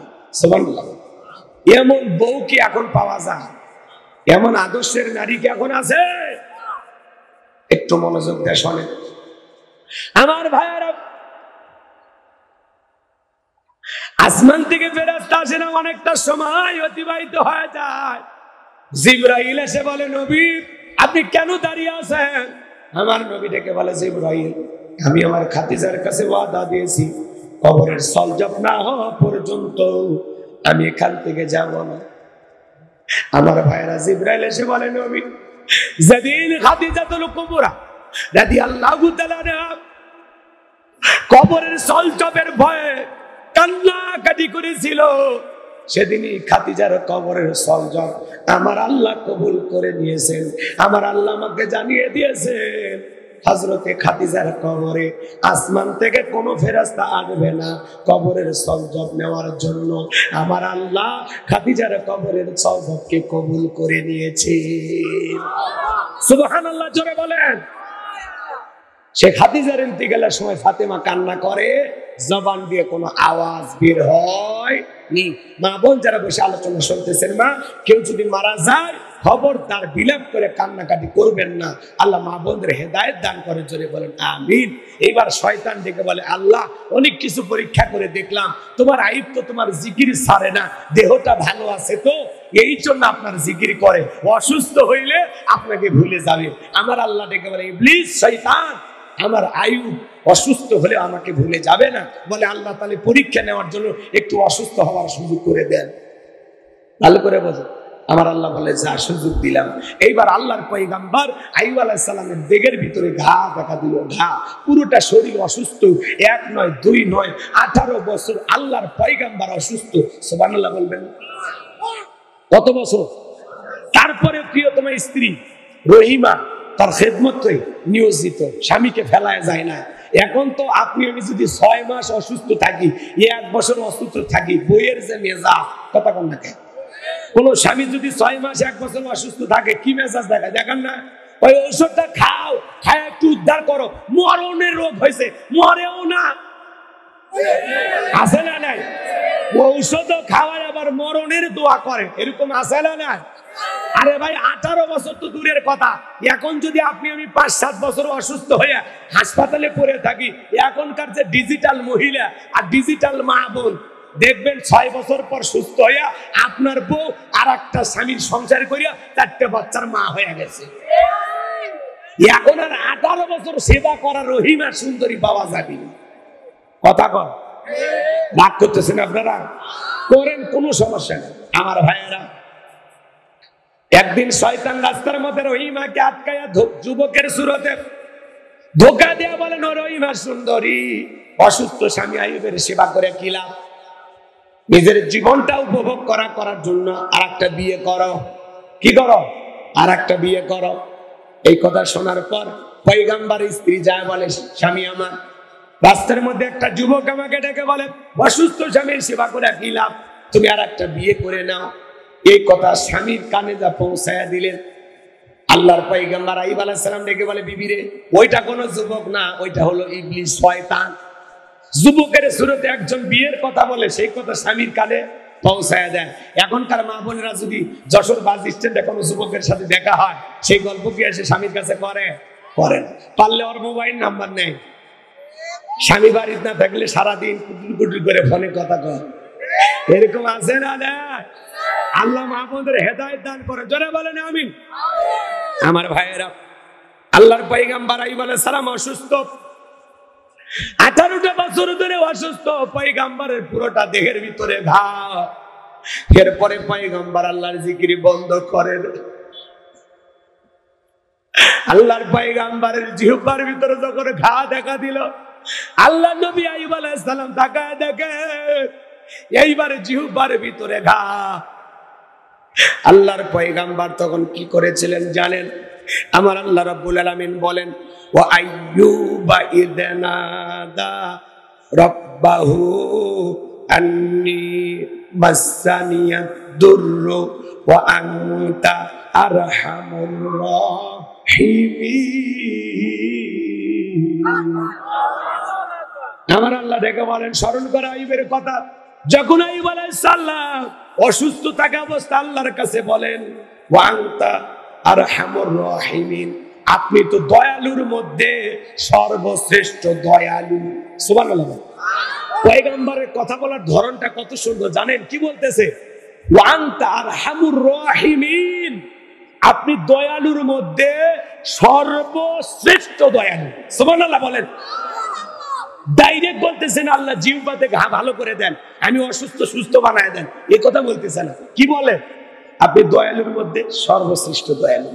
এই কথা বলে পয়গম্বর ডেকে বলেন, আল্লাহ আমার দেহের ভিতরে ঘা ছিল, আমার কোনো আফসোস ছিল না, আমার জিহ্বাটা সুস্থ ছিল, ভালো ছিল, এই জিহ্বা দিয়ে আমি আপনার জিকির করি। আমার জিহ্বার ভিতরে ঘা দেখা দিয়েছে, জিহ্বা নাড়াইতে বড় ব্যথা হয়। আল্লাহ এই জিহ্বার ঘাটা ভালো করে দাও, যেই জিহ্বা দিয়ে তোমার মতো মালিকের জিকির করি, আজকে সেই জিহ্বার ভিতরে ঘা দেখা দিয়েছে। আল্লাহ গো, তুমি দয়ালুর মধ্যে সর্বশ্রেষ্ঠ দয়ালু, যেই জিহ্বা দিয়া তোমার জিকির করি, অন্তত আমার সেই জিহ্বাটা তুমি ভালো রাখো। আজকে আমি সুস্থ আছি, আল্লাহর জিকির তারপরেও জবানে আসে না। হাদিস শরীফের ভিতরে আছে, যে জিহ্বাটা আল্লাহর জিকিরে সবসময় ভিজা থাকে, ওই জিহ্বাওয়ালা মানুষ কোনোদিন জাহান্নামের আগুনে জ্বলবে না। বলেন সুবহানাল্লাহ। আমার ভাই, আল্লাহ তাআলা আসমান থেকে জিবরাইলকে পাঠিয়ে দিলেন, হে জিবরাইল, আমার বন্ধু আইয়ুব পরীক্ষায় পাস করেছে। আল্লাহু আকবার বল। যা যা আমার পয়গম্বরের জন্য গোসলের পানির ব্যবস্থা করে দিন। পয়গম্বর পা দিয়ে আঘাত করলেন, পানি বের হয়ে আসলো, সেই পানি দিয়ে গোসল করলেন। আগের চাইতে আল্লাহ রাব্বুল আলামিন আগের চাইতে বেশি সৌন্দর্য আইয়ুব আলাইহিস সালামকে দান করলেন। বলুন সুবহানাল্লাহ। ধন দৌলত টাকা পয়সা যা কিছু সবকিছু আল্লাহ তাআলা আগের মতো দ্বিগুণ বানায়া ফেরত দিলেন। বলেন সুবহানাল্লাহ। এই জন্য সাবিরিনা আলা মা আসাবাহুম, সবর করলে, বিপদ আপদ মুসিবতে ধৈর্য ধারণ করলে আপনার ধৈর্যের পুরস্কার দেবেন কে? আল্লাহ। জোরে বলেন, ধৈর্যের পুরস্কার দেবেন কে? সবরকারী ধৈর্যশীল বান্দা হতে কারা কারা রাজি? হাত তোলে। লিল্লাহি তাকবীর। আল্লাহ আমাদের কবুল করেন। জোরে বলেন আমিন। ওয়াল মুকিমিস সালাত, নামাজ কায়েম করতে হবে। ওমিম্মা রাযাকনাহুম ইনফিকুন, আল্লাহ তাআলা যে রিজিক দিয়েছেন নিজেও খাবো, সেখান থেকে ব্যয় করব। যাই হোক, আরো কথা বলার ছিল, যেহেতু বুঝি না 25 বছর। আচ্ছা, এদিক খেয়াল করেন, 2 মিনিটের যদি সুযোগ হয় আমি বলে দিচ্ছি। আসরের নামাজ আমাদের একেবারে নিকটবর্তী। আমাদের সভাপতি শ্রদ্ধাভাজন ব্যক্তিত্ব, উনি 2-1 মিনিট কথা বলেই 25 বছরের কথাটা একটু বলে, যেহেতু আদা দিয়েছে আমি বলে দেবো ইনশাল্লাহ। আর এই জায়গায় আসরের নামাজ হবে পাশে মসজিদে, আপনারা পড়ে নেবেন। দয়া করে কেউ ওটা বসে করেন না। এখন সভাপতি মহোদয় একটু কথা বলবেন। জি, ওনাকে মাইক দেন। এই এই বাবা, মাইক তো। আমাদের সকালে আমাদের মাদ্রাসা